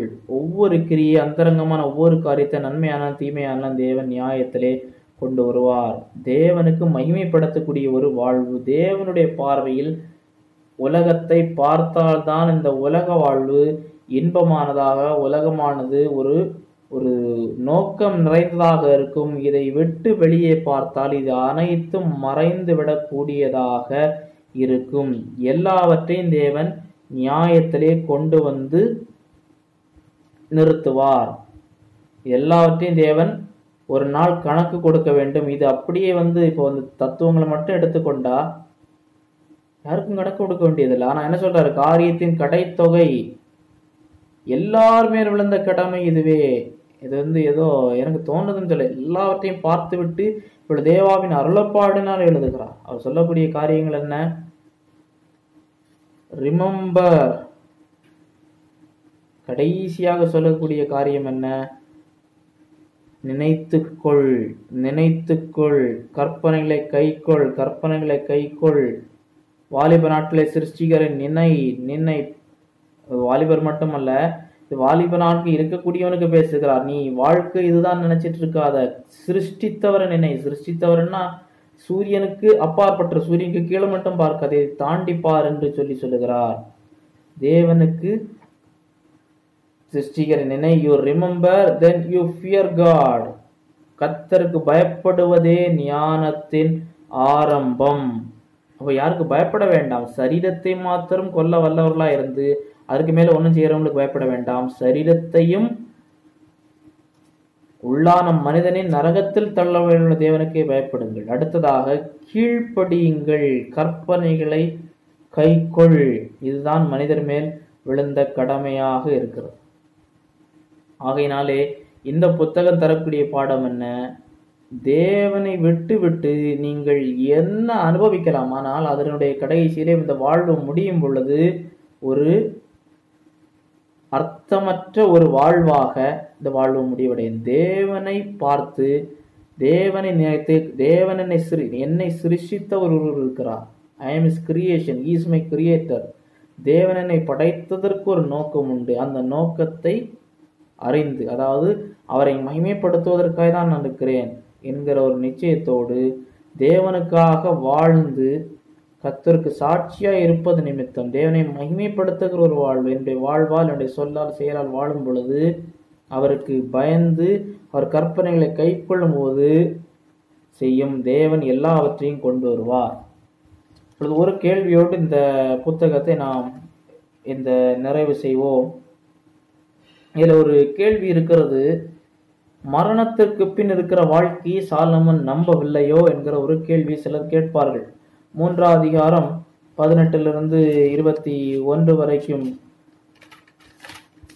பார்க்கும் பொழுது, பிரசங்கியின் புத்தகம் 3ஆம் அதிகாரம் 18 21, மனுபுத்திரர் தாங்கள் மிருகங்களைப் போல் இருக்கிறார் என்பதை அவர்கள் காணும்படி தேவன் அவர்களை சோதிக்கிறார் என்று மனுஷருடைய நிலைமை குறித்து உள்ளத்தில் எண்ணினேன். மனுபுத்திரருக்கு சம்பவிக்கிறது மிருகங்களுக்கு சம்பவிக்கும். அவைகளுக்கும் இவைகளுக்கு ஏக சம்பவம் உண்டு. இவைகள் சாகிறது போல அவர்கள் சாகிறார்கள். மிருகங்களுக்கெல்லாம் சுவாசம் உண்டு, ஜீவன்களுக்கெல்லாம் சுவாசம் உண்டு. மிருகத்தை பார்க்கிலும் மனுஷன் மேன்மையுள்ளவன் அல்ல, எல்லாம் மாயே. இந்த வசனத்தை பார்த்தா எல்லாம் அழிகிறது, மிருகங்களுக்கும் மனுஷனுக்கும் ஒன்று போலதான் நடைபெறுகிறது என்று சொல்வது போல் இருக்கும். அதே இன்னொரு வசனத்தையும் பார்க்கும் பொழுது 9ஆம் அதிகாரம் 5-6, உயிரோடு இருக்கிறவர்கள் தாங்கள் மரிப்பதை அறிவார்களே, மரித்தவர்கள் ஒன்றும் அறியார்கள். இனி அவர்களுக்கு ஒரு பலனும் இல்லை. அவர்கள் பேர் முதலே மறக்கப்பட்டிருக்கிறது. அவர்கள் சிநேகமும் அவர்கள் பகையும் அவர்கள் பொறாமை எல்லாம் ஒளிந்து போயிற்று. சூரியனுக்கு கீழ் செய்யப்படுகிறது ஒன்றிலும் அவர்களுக்கு இனி என்றைக்கும் பங்கு இல்லை. இந்த வசனங்களை பெயர்த்து சில பிரிவினர் மரணத்திற்கு பின் வாழ்வில்லை என்று பேசுகிறார்கள். கிறிஸ்தவ பிரிவினரே இல்லை, மரணத்திற்கு பின் மனிதன் தூக்க நிலையில் இருக்கிறான் என்று பேசக்கூடியவர்களும் உண்டு. அப்படி என்றால் இந்த வசனங்களை எப்படி பார்ப்பது? இந்த வசனங்கள் சொல்ல வருகிறது என்னவென்றால், இது ஜீவன் எடுபட்டு போனதற்கு பிறகு சரீரம் மரித்து போயிற்று. 3ஆம் அதிகாரத்திலே உள்ளான மனிதனை குறித்து அவர் பேசவில்லை, உள்ளான ஆத்மாவை பற்றி பேசவில்லை, புறம்பான மனிதனை பற்றி பேசுகிறார். அவர்களும் சாகிறால், ஜீவன்களுடைய சுவாசம் உண்டு, மிருகங்களை பார்க்கிற மனுஷன் மேன்மை உள்ளவன் அல்ல என்று சொல்லக்கூடியதை பார்க்கும் பொழுது இப்படி எடுத்துக்கொள்ளலாம். அதே போல பிரசங்கி 9ஆம் அதிகாரத்தில் நான் படித்தேன். அதே வேளையில் 10ஆம் வசனத்தையும் சேர்த்து படிக்க வேண்டும். செய்யும்படி உன் கைக்கு நேருகிறதோ அதை உன் பலத்தோட செய், நீ போகிற பாதாளத்திலே செய்கையும் வித்தையும் அறிவும் ஞானமும் இல்லையே. 5:6 சொல்லுகிறது, பேர் முதலாய் மறக்கப்பட்டிருக்கிறது, அவர்கள் சிநேகம் பகையும் எல்லாம் ஒளிந்து போயிற்று, மரித்தவர்கள் ஒன்று அறியார்கள் என்று சொல்லுகிறது. 10ஆம் வசனம் சொல்லுகிறது, நீ போகிற பாதாளத்தில் செய்கையும் வித்தையும் இருக்கிறது. ஆகையினாலே இந்த வசனங்கள் இணைத்து படிக்கும் பொழுது நமக்கு குழப்பம் இல்லை. 12ஆம் அதிகாரம் 5ஆம் வசனத்திலே நாம் பார்க்கும் பொழுது, மனுஷன் தன்னுடைய நித்திய வீட்டுக்கு போகிறதுனாலே துக்கம் கொண்டாடுகிற வீடுகளிலே தெரியாததற்கு முன்னும் நித்திய வீட்டிற்கு போகிறது. 13ஆம் வசனம், தேவனுக்கு பயந்து அவருடைய கற்பனைகளை கைக்கொள். தேவன் எல்லாவற்றையும் அந்தரங்கமான ஒவ்வொரு கிரியும் நியாயத்திலே கொண்டு வந்து நிறுத்துவார். இப்போ முன் சொன்ன வசனங்களை எல்லாம் பார்க்கும் பொழுது, துன்மார்க்கனுக்கு ஒன்று போல் நடக்கிறது, நீதிமானுக்கு நடக்கிறது. மூடன் மேலே இருக்கிறான், சன்மார்க்கன் கீழே இருக்கிறான், சீமான்கள் தாழ்ந்த இடத்தில் இருக்கிறார்கள். இதுதான் இந்த உலகத்தில் இன்றைக்கு எல்லா இடங்களில் பார்க்கும் பொழுது எல்லாம் ஒரே விதமாக நடப்பதில்லை. சில இடங்களில் மூடர்கள் மேலே இருக்கிறார்கள், சீமான்கள் கீழே இருக்கிறார்கள், சீமான் மேலே இருக்கிறார், மூடன் கீழே இருக்கிறார். there is no harmony. அப்படி என்றால் இந்த உலகம்தான் முடிவென்றால் தேவனுடைய நீதிக்கு கேள்வியாகி, ஆகையினாலே தேவன் கொண்டு வருவார் என்று சொல்லக்கூடியது இதை தாண்டி ஒரு வாழ்வு இருக்கிறது. அதான் சாலமோன் அங்கு சொல்ல வருகிறது. இன்னொன்று அவர் பார்க்க வேண்டியது, சூரியனுக்கு கீழே மாயை. சூரியனுக்கு கீழே நீங்க பார்த்தீங்கன்னா பார்க்கலாம். இப்போ பரிணாமவியலில் பார்க்குறாங்க, மனிதனை பயாலஜிக்கலி பார்க்கும்பொழுது எல்லாம் ஒரே குடும்பத்திலிருந்து வந்தவர்கள். இதற்கு சரீரம் இருக்கு, அதற்கு இருக்கிறது, லங்ஸ் இருக்குது, ஹார்ட் இருக்குது, கிட்னி இருக்குது, மிருகத்துக்கு லிவர் இருக்குது, மனிதனுக்கு இருக்கிறது, கண்கள் இருக்கிறது, எல்லாம் சிமிலர் தானே இருக்குது. ஆனால் தேவனுடைய பார்வையிலிருந்து பார்க்கும் பொழுதுதான் அந்த அவருடைய கன்க்ளூஷன், முடிவுரையை பார்க்கும் பொழுதுதான் நமக்கு இதிலே இந்த புத்தகத்திலே தெளிவு உண்டாகும். ஆகையினாலே if you are to have abundant life, பரிபூரண ஜீவனோடு இந்த உலகத்திலே சந்தோஷமே வாழ வேண்டும் என்றால் தேவனை சிருஷ்டிகர்த்தராகவும் அவரை நம்முடைய மீட்பராகவும் அறிந்து, முதலாவது நம்மை சிருஷ்டித்தவர், நம்மை மீட்கிற தேவன், அவரை அறிந்து அவருக்கு பயந்து அவருடைய வசனத்தை ஏற்றுக்கொண்டு கைக்கொள்ள வேண்டும். சகலவற்றையும் அவர் நாள் உண்டு கொண்டு வந்து நிறுத்துவார். இதுதான் சத்தியம். பூமிக்குரிய பார்வையில் எல்லாம் பார்த்தால் எல்லாம் குழப்பத்திலும் ஒரு ஒரு மாயையிலும் தான் கொண்டு வந்த முடியும். இதுதான் இந்த புத்தகம் நமக்கு சொல்லுகிற பாடமாக இருக்கிறது. கர்த்தர் உங்களை ஒருவரையும் ஆசீர்வதிப்பார். இதுல ஒரு கேள்விங்க. கேளுங்க. அதாவது 3ஆம் அதிகாரம் 21, 22 வசனத்துல who knoweth the spirit of man that goeth upward and the spirit of the beast that goeth downward அப்படின்னு சொல்லி, அடுத்தது அந்த 22ஆம் வசனத்துல who shall bring him to see what shall be after them அப்படின்னு இருக்கு. அதுலயே அவருடைய என்ன சொல்ல, இட்டர்னிட்டி குறிச்சு அவருக்கு நம்பிக்கை இல்லாத அளவுக்கு அவரு அந்த இடத்துல பேச தெரியுது இல்லைங்களா? இந்த 2 வாசனத்துல நித்தியத்தை குறித்து நம்பிக்கை இல்லாதவர் போலா? ஆமா ஆமா.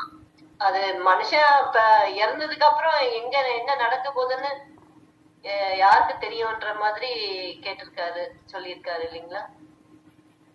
தாழ பூமியில மிருகனுடைய ஆவியும் அறிகிறவன் யார்? இது அவரை அனுபவித்து பார்க்க முடியாது. அறிகிறவன் யாருன்னு ஒரு கேள்வி கேட்கிறார். மனுஷனால என்ன செய்ய முடியாது? மரணத்தை சொல்ல முடியும், ஏன்னா மறிக்கிறார்கள். மிருகங்களுக்கு சுவாசம் ஒன்றே, மிருகங்களை பார்க்கிற மனுஷன் மேன்மையுள்ளவன் அல்ல. எல்லாம் ஒரே இடத்துக்கு போகிறது, எல்லாம் மண்ணினாலே உண்டாகிறது, மண்ணுக்கு திரும்புகிறது. மண்ணினால உண்டாகிறது மண்ணுக்கு திரும்புகிறதுன்னு சொல்லக்கூடியது இந்த சரீரம். இந்த சரீரம் மண்ணுக்கு போறதை பற்றி பேசுறாரு. மிருகங்களுக்கு மண்ணுக்கு போகுது, மனிதனுக்கு மண்ணுக்கு போகிறது. உயர ஆவி பத்தி பேசுறாருங்களா? spirit of man that goeth upward and the spirit of beast that goeth downward to the earth, who knoweth அப்படின்னு சொல்லி கேக்குறாரு. ஆவி மேல போதோ கீழே போதோ யார் அது அறியா அப்படின்ற மாதிரி அங்க கேள்வி வச்சிருக்காரு. ஆமா, அதற்கு பிறகு உள்ளதை மனிதனுக்கு என்ன செய்ய முடியாது. Man himself cannot know. அது அதற்கு பிறகு அதனுடைய நிலையை குறித்து மனிதனால் என்ன செய்ய முடியாது. தன்னில் தானே பார்த்து அவர் என்ன செய்கிறாரு, முதலாவது பார்த்தேன், அவர் ஆராய்ச்சி செய்கிறார், அதுல கண்டுபிடிக்க முடியாது, மறித்துட்டு போய் வர முடியாது. ரெண்டாவது உற்று நோக்குகிறார். இது உற்று நோக்கி இதை பார்க்கிறார், மிருகங்கள் மறிக்கிறது, மனிதன் மறிக்கிறது. அதற்கு பிறகு என்ன? இது ஒரு கேள்வி, இன்டலெக்சுவல் கொஸ்டின். இந்த கேள்வியை மனுஷிக சூரியனுக்கு கீழே ஒரு தத்துவவியலாளராக அவர் பார்க்கிறார். பார்த்துட்டு ஒரு கேள்வி வைக்கிறார். அப்ப அதனுடைய பர்பஸ் என்ன? இது மேல போனா என்ன, கீழே வந்தா என்ன? புரியுதா? எல்லாம் மறிச்சாச்சு, அதற்கு பிறகு அறிகிறவன் யார்? அதற்கு பிறகு உயர இறம் மனுஷனுடைய ஆவியும் தாழ இறங்கும் மிருகங்களுடைய ஆவியும். அப்போ மிருகங்களுக்கு ஆவி இருக்குது, தாழ இறங்குதுன்னு அவர் அங்க சொல்ல வரல. அறிகிறவன் யார்? ஒரு கொஸ்டினை வைக்கிறார். அப்படி இருக்கும் பொழுது இதனுடைய வாட் இஸ் த எண்ட்? அதற்கு பிறகு இது ஒரு வேர்ல்டு பிலாசபி. இப்படி பார்த்தா இது எங்க தான் போயிருக்கிறது? இது மாயை என்று சொல்லுகிறது. எல்லாம் மறிச்சாங்க, மிருகம் இருக்குது, அது பாட்டுக்கு கஷ்டப்படுது, அதுக்கு சாப்பிடணும், அது எப்படியோ அதுக்கு இத்தனை வருஷம் இருக்கிறது, ஓடுகிறது. மனுஷனும் ஓடுகிறான், அதற்கு பிறகு மேலே போகுது, கீழே வருது என்கிற யாருடைய பார்வை? இது ஒரு மனித பார்வையிலே அவர் பேசுகிறார். ஒரு உலக பார்வையை அவர் எடுத்து வைக்கிறார். உலக தத்துவத்தை ஒரு மாயை எடுத்து வைக்கிறார். இதனால என்ன நிம்மதி கிடைக்க போகுது? இல்லை, இது மனுஷனும் மிருகம் ஒண்ணுதான் சொல்லுவதனால வாழ்க்கைக்கு பர்பஸை கண்டுபிடிச்சிடலாமா? அந்த பார்வையில் அவர் எடுத்து பேசுறார். சிஸ்டர், கடைத்தொகைக்கு வரும்போது அவர் என்ன செய்யறார்? கன்ஃபியூஷன் வர்றாரு. இது ஒவ்வொரு பார்வையும் அவர் எடுத்து வைக்கிறார், ஒவ்வொரு கேஸ் எடுத்து வைக்கிறார். புரியுதா? இந்த இடத்துல நம்ம கன்ஃபியூஸ் பண்ணக்கூடாது. இது ஒரு காரியத்தின் கடைத்தொகைன்னு அங்கதான் போறார். அப்ப அந்த கடைத்தொகை தான் நமக்கு என்னது? அப்போ இடையில ஆவிக்குரிய பாடங்கள் இருக்கிறதா என்று கேட்டால் பாடங்கள் இருக்கிறது, இல்லை என்று சொல்லவில்லை. ஆனால் அன்றைய பின்னணிகளை படிக்கும் பொழுது அவர் சொல்லக்கூடியது அது சிலது தேவனுடைய பார்வையிலிருந்து எடுத்து பேசுவார், இடையிலே பேசிக்கிறார். தேவன் அதன் காலத்திலே சகலவற்றை நேர்த்தியை செய்திருக்கிறார். அது தப்பான்னு கேட்டால் தப்பு கிடையாது. இடையிடையே அவர் தேவனுடைய பார்வையையும் எடுத்து பேசியிருக்கிறார். ஆனால் இடையிலே அந்த பிரச்சனைகள் என்னன்னா மனுஷீக பார்வை, ஒவ்வொரு தத்துவ பார்வை எடுத்து பேசியிருக்கிறார். நான் சொன்ன philosophies of the world, existentialism, ஹீடோனிசம், அந்த ஒவ்வொன்றையும் எடுத்து பார்த்து நான் அனுபவிச்சிருக்கிறேன், நான் இதை அனுபவிக்க முடியுமா? ஏன்னா இதை அனுபவிக்க முடியாது. மறிக்கிறதோட அவர் இன்னும் மறிக்கலை, அதனால மறிச்சிட்டேன்னு சொல்ல முடியாது. அதை அப்சர்வ் பண்ண முடியும், இல்லை இது படிக்க முடியும். படிச்சுட்டு மனிதன் மறித்த பிறகு இப்படி ஆகிறான், பிறவி சுழற்சி என்று இங்கே உள்ள மதங்கள் சொல்லுகிறது. அந்த படிப்பை எடுத்து சொல்ல முடியும். ஆகையினாலே வாழ்வென்ற நோக்கத்தை மனிதன் தன்னுடைய சுய கிரியைகளினாலே அவனால் அக்கம்ப்ளிஷ் பண்ண முடியாது. அதுதான் அவர் சொல்ல வர. புரிஞ்சுதா? அந்த கன்க்ளூஷன்லமே அவரு என்ன கன்க்ளூட் பண்றாரு, அதாவது எல்லாமே ஆண்டவர் ஒரு நியாயத்திற்குள்ள கொண்டு நிறுத்துவாரு அப்படின்ட்டு தான் அவர் சொல்றாரு தவிர்த்து. ஆனா நிச்சயமா மனுஷனுக்கு ஒரு வாழ்வு இருக்கு. நீ எப்படி இந்த உலகத்துல வாழ்ந்தாலும் அதுக்கு ஏற்ற வண்ணமா உனக்கு பின்னாடி வாழ்க்கை இருக்குன்ற மாதிரி ஆமா அதை கொண்டு வர்றாரு. இல்லைன்னு சொன்னா இங்கே சொல்றாரு இல்லையா, துன்மார்க்கனுக்கு நீதிமானுக்கு ஒரே விதமா சம்பவிக்குதுன்னு. இதோட நிறுத்தி இருந்தா அப்ப மீனிங்லெஸ் இல்லையா? ஏன்னா இங்க அப்படித்தானே நடக்கிறது. என்னதான் இருந்தாலும் இன்றைக்கு நம்ம பார்க்கிறோம், எத்தனையோ இன்றைக்கும் இருக்கிறார்கள், எவ்வளவோ தவறுகள் செய்கிறவர்கள் உலகத்தின் பார்வையிலே இன்றைக்கு சுற்றி கொண்டிருக்கிறார்கள். எத்தனையோ நிரபராதிகள் என்ன செய்கிறார்கள், தண்டிக்கப்படுகிறார்களே. அப்போ இதுதான் ஜஸ்டிஸ்ன்னு சொன்னா what is the meaning of life? அந்த கேள்வி வருது இல்லையா? அப்படி இருக்கும் பொழுதுதான் இவைகளால் என்ன மனுஷனால் இவையற்றம் கொண்டு வர முடியாது, எல்லாற்றுக்கும் பூரணமாய் கொண்டு வந்து விட முடியாது. அதான் அவர் இங்க இந்த இடத்துக்கு இந்த வசனங்கள்ல இருந்து அவர் இந்த இடத்தான் கொண்டு வர்றாரு. தேவன் கடைசியில கொண்டு வந்து நிறுத்துவார். அதனால உனக்கு பர்சனல் லைஃப்ல தேவன் உன்னை படைத்திருக்கார். இப்ப சொல்றது வாலிபர்களுக்கு சொல்றாரு, தனக்கு அடுத்த தலைமுறைக்கு கொடுத்துட்டு போறாரு. நான் பார்த்துட்டு பேசுறேன்னு சொல்றாரு. அப்ப நீங்க இந்த தப்பெல்லாம் செய்திடாதீங்கன்னு சொல்றாரு. நான் இதெல்லாம் பார்த்துட்டேன், எனக்கு அந்த வாய்ப்பு கிடைச்சது, எல்லாருக்கும் அந்த வாய்ப்பு கிடைக்காது. இதெல்லாம் பார்ப்பதற்கு அனுபவிக்க எனக்கு கல்வி கிடைச்சது, புகழ் கிடைச்சது, பணம் கிடைச்சது, சிற்றின்பத்து எல்லாத்தையும் பார்ப்பதற்கும் வாய்ப்பு கிடைச்சது, உற்று நோக்கவும் வாய்ப்பு கிடைச்சி, எனக்கு படிக்கவும் வாய்ப்பு கிடைச்சி. எல்லாருக்கும் அந்த மூன்று ஒழுங்கிஞ்சு கிடைக்காது. ஒன்றில் சிலதில் வாய்ப்பு கிடைக்கலாம், இல்லை சிலதில் உற்று நோக்குவதற்குரிய தருணம் கிடைக்கலாம், இல்லை சிலதை படிச்சுக்க முடியும். இந்த மூன்றுமே சிறந்த விதத்தில் எல்லா அன்றைக்கு இருந்ததில் அத்தனையும் இணைத்து கிடைக்கும் என்றால் இவருக்கு கிடைச்சது. எல்லாவற்றையும் பார்த்து விட்டு ஒவ்வொன்றையும் எடுத்து பேசுறார். பேசிவிட்டு தான் கடைத்தொகைக்கு வர்றார். தேவனை நினைத்து, அவரை சிருஷ்டிகர், அவரை சிருஷ்டித்திருக்கிறார், அவருக்கு பயந்து, அதான் விஸ்டம். அங்கதான் கர்த்தருக்கு பயப்படுவது ஞானத்தின் ஆரம்ப நீதிமொழியில் இருக்கு. அவர் சகலவற்றையும் கொண்டு வருவார், ஒவ்வொன்றையும் கொண்டு வருவார். அப்போ அவர் சூரியனுக்கு கீழே தாண்டி அதற்கு அப்பாற்பட்டவர், வாழ்வும் இதுக்கு மரணத்தோடு முடிகிறத தாண்டி அங்கே சொல்லிட்டு வந்தவர் இங்கே முடிக்கிறார். அதனால இந்த பிரசங்கியின் புத்தகத்தை படிக்கும் பொழுது ஒரு வசனத்தையும் அங்கே இடையில் இருக்கிற ஒன்றை எடுத்து விட்டு சாலமன் அப்படி சொன்னாருன்னு, சாலமன் அது பைபிள் அப்படி நமக்கு போதிக்கவில்லை. உலகத்தினுடைய இதை அவர் பேசிவிட்டு இதனுடைய நிலையில்லாத தன்மையை பேசுறார். புரிஞ்சுதா? ஆமா. ஏன்னா இது இந்த மாதிரி காரியங்கள்லாம் இப்படி பேசி இப்படி இடையில எல்லாம் இப்படி நிறைய கன்ஃபியூஷனுக்குள்ளாக கொண்டு போற ஒரு காரியங்களா இருக்கிறதுனால அவரே பரலோகம் போயிருப்பாரா அப்படின்றது நிறைய பேருக்கு ஒரு கேள்வியாவே இருக்கு. சாலமோனே பரலோகம் போன மாதிரி தெரியல அப்படின்னுட்டு நிறைய பேரு அத சொல்றதை சொல்லுகிறார்கள். நானும் கேட்டிருக்கிறேன். ஒன்று விசுவாச வீரர்கள் பட்டியலிலே சாலமோனுடைய பேர் வரவில்லை. ஆகையினால இப்ப பேர் வரலையன். அப்போ எல்லாருக்கும் பேர் வந்துட்டா? அதனால பேர் வந்தவர்களை தாண்டி மிச்சம் இருக்கிறவங்க வரலவும் போக மாட்டாங்க எடுக்க முடியுமா? அப்படி அல்ல. அது ஒரு உதாரணத்திற்கு அவர் சிலருடைய பேர்களை அவர் பதிவு செய்கிறார் எபிரேயர்ல. அதனால அந்த பேரை வச்சு தீர்மானிக்கிறது இல்லை. இன்னொன்று,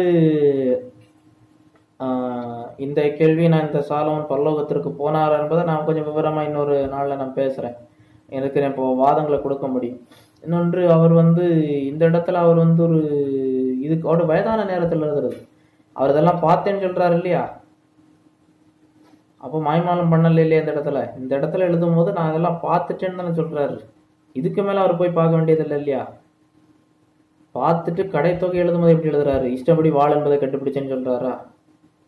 அவருக்கு கடந்த காலத்துல அவர் இருந்ததை பார்த்துட்டு அவர் பல்லவம் போயிருப்பாரான்னு சிலர் கேட்கிறாங்க. அவர் முழுசா பார்க்கணும் இல்லையா? இந்த புத்தகம் பிரசங்கியவரை படிக்கணும். அவரை குறித்து உன்னத பாட்டையோ இல்லாவிட்டாலும் இந்த அவரை குறித்து சொல்ற சரித்திர சம்பவங்களை பறித்து விட்டு தேவனுடைய தன்னுடைய திரும்பினான், திரும்பி போக பண்ணினார்கள், அதெல்லாம் பார்த்தேன்னு சொல்றாரு இல்லையா? 2ஆம் அதிகாரத்தில் எழுதியிருக்கிறார் இல்லையா? பார்த்தேன், எனக்கு அதுலயும் இல்லைன்னு தானே சொல்றாரு. சொல்லிட்டு தானே கடைத்தொகைக்கு வர்றாரு. அவருக்கு லைஃபே ஒரு தீசிஸா கொண்டு வர்றாரு. அதனால இன்னொன்று, ஒரு ஒரு பரலோகத்தில் ரட்சிக்கப்படாத ஒரு மனிதன் நரகத்திற்கு போகிற மனிதனை வைத்து தேவன் நீதிமொழி, பிரசங்கி, உன்னத பாட்டு இந்த 3 புத்தகங்களை ஒரு ரட்சிக்கப்படாத மனிதனை கொண்டு எழுதுவாரா என்பது அது சாத்தியம் இல்லை. இல்லை, இன்னொன்று கேட்டு பார்ப்போம். இந்த புத்தகத்துல சொல்லப்பட்ட அந்த மாயை ஒருத்தருக்கு லைஃப்லையும் இல்லைன்னு சொல்ல முடியுமா? இல்லை, இதை சாலமன் நரகத்துக்கு போவான்னு சொல்றவங்ககிட்ட இது ஒன்றும் இல்லைன்னு சொல்ல முடியுமா? ஒருவேளை இவங்க அவருக்கு இடத்துல இருந்திருந்தா அவரை விட பண்ணியிருக்க மாட்டாங்கன்னு நிச்சயம் சொல்ல முடியும்.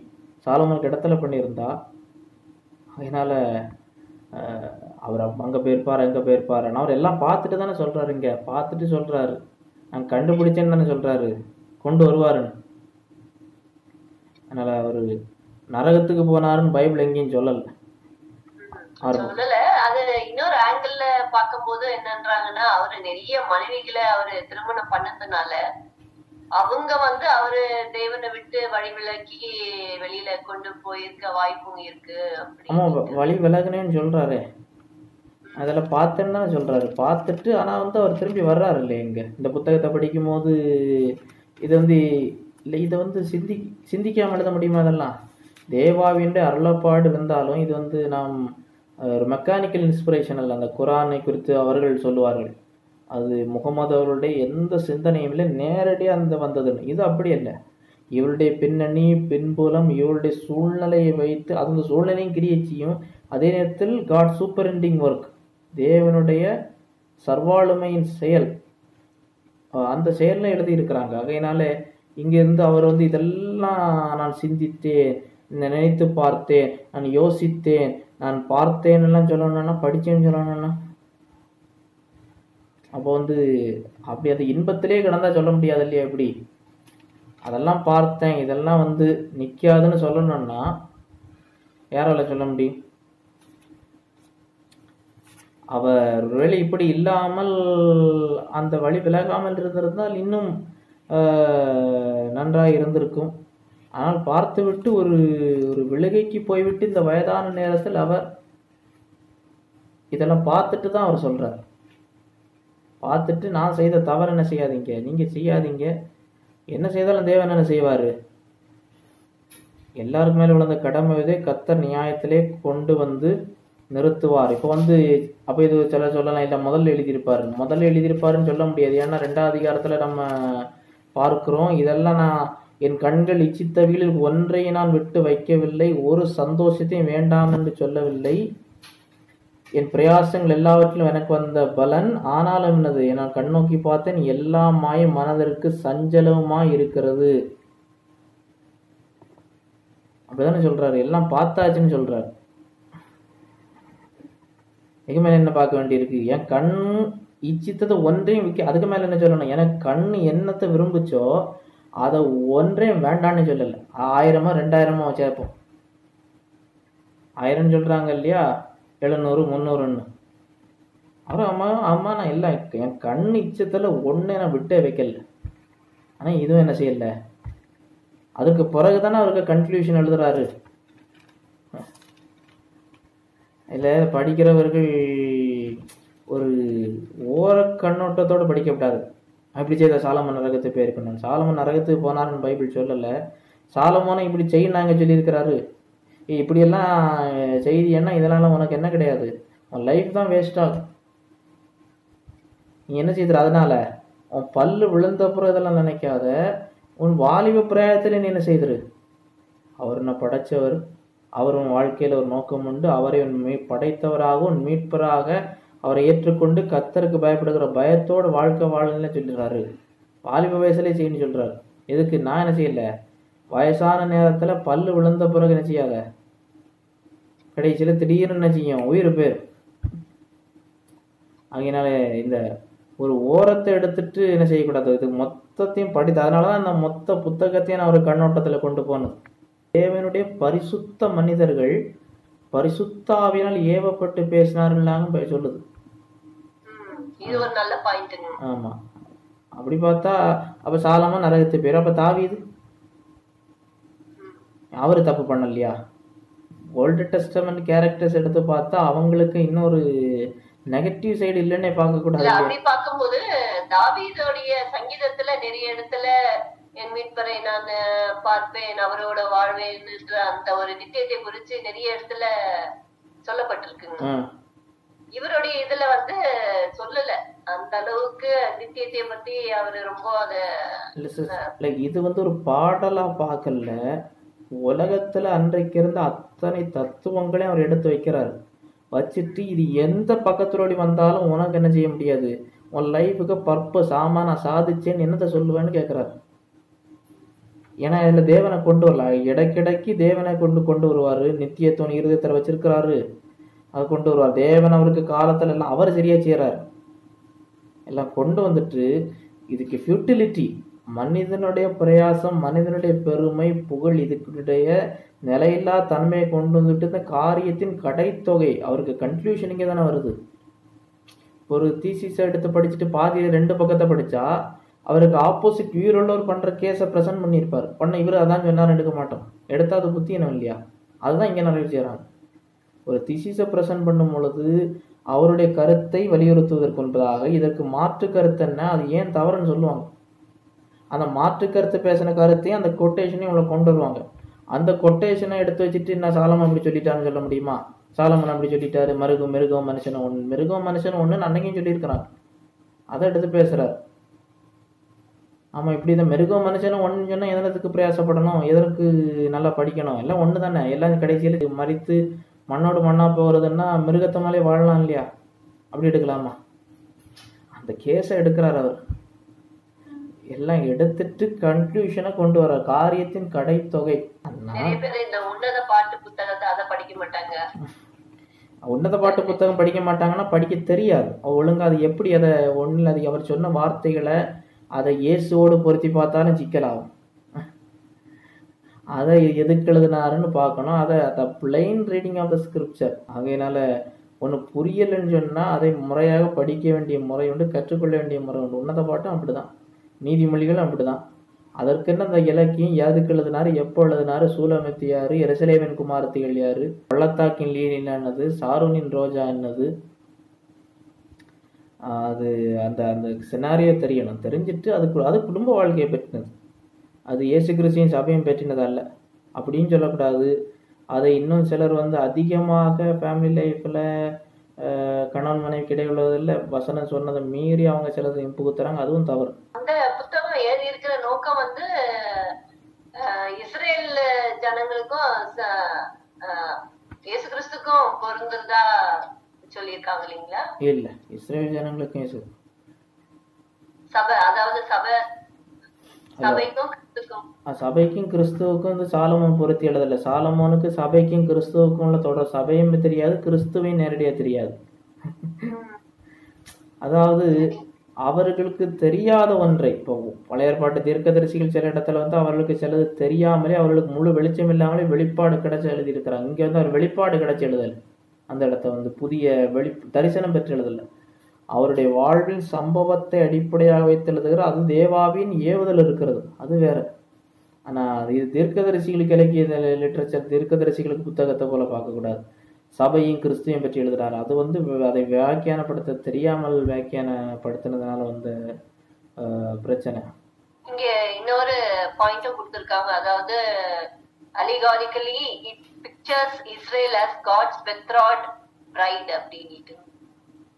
அப்படி ஒரு ஒப்பீடை சிலர் செய்வது உண்டு, நேரடியாக அப்படி குறிப்பிடக்கூடாது. இஸ்ரேலின் சபையும் பெற்றினதென்னோ, இஸ்ரேலின் ஆண்டவரை பெற்றினதென்றோ, சபையும் இயேசுவை பெற்றினது என்று நேரடியாக சொல்லலாம்.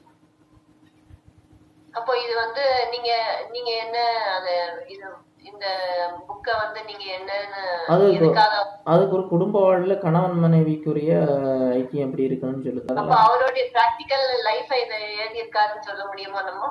ஆமா சொல்லலாம். பிராக்டிக்கல் லைஃப்ல இது விஸ்டம் லிட்ரேச்சர்னால பிராக்டிக்கல் லைஃப்ல இருந்து ஆலோசனை தானே ஞான இலக்கியங்கள் சொல்றது.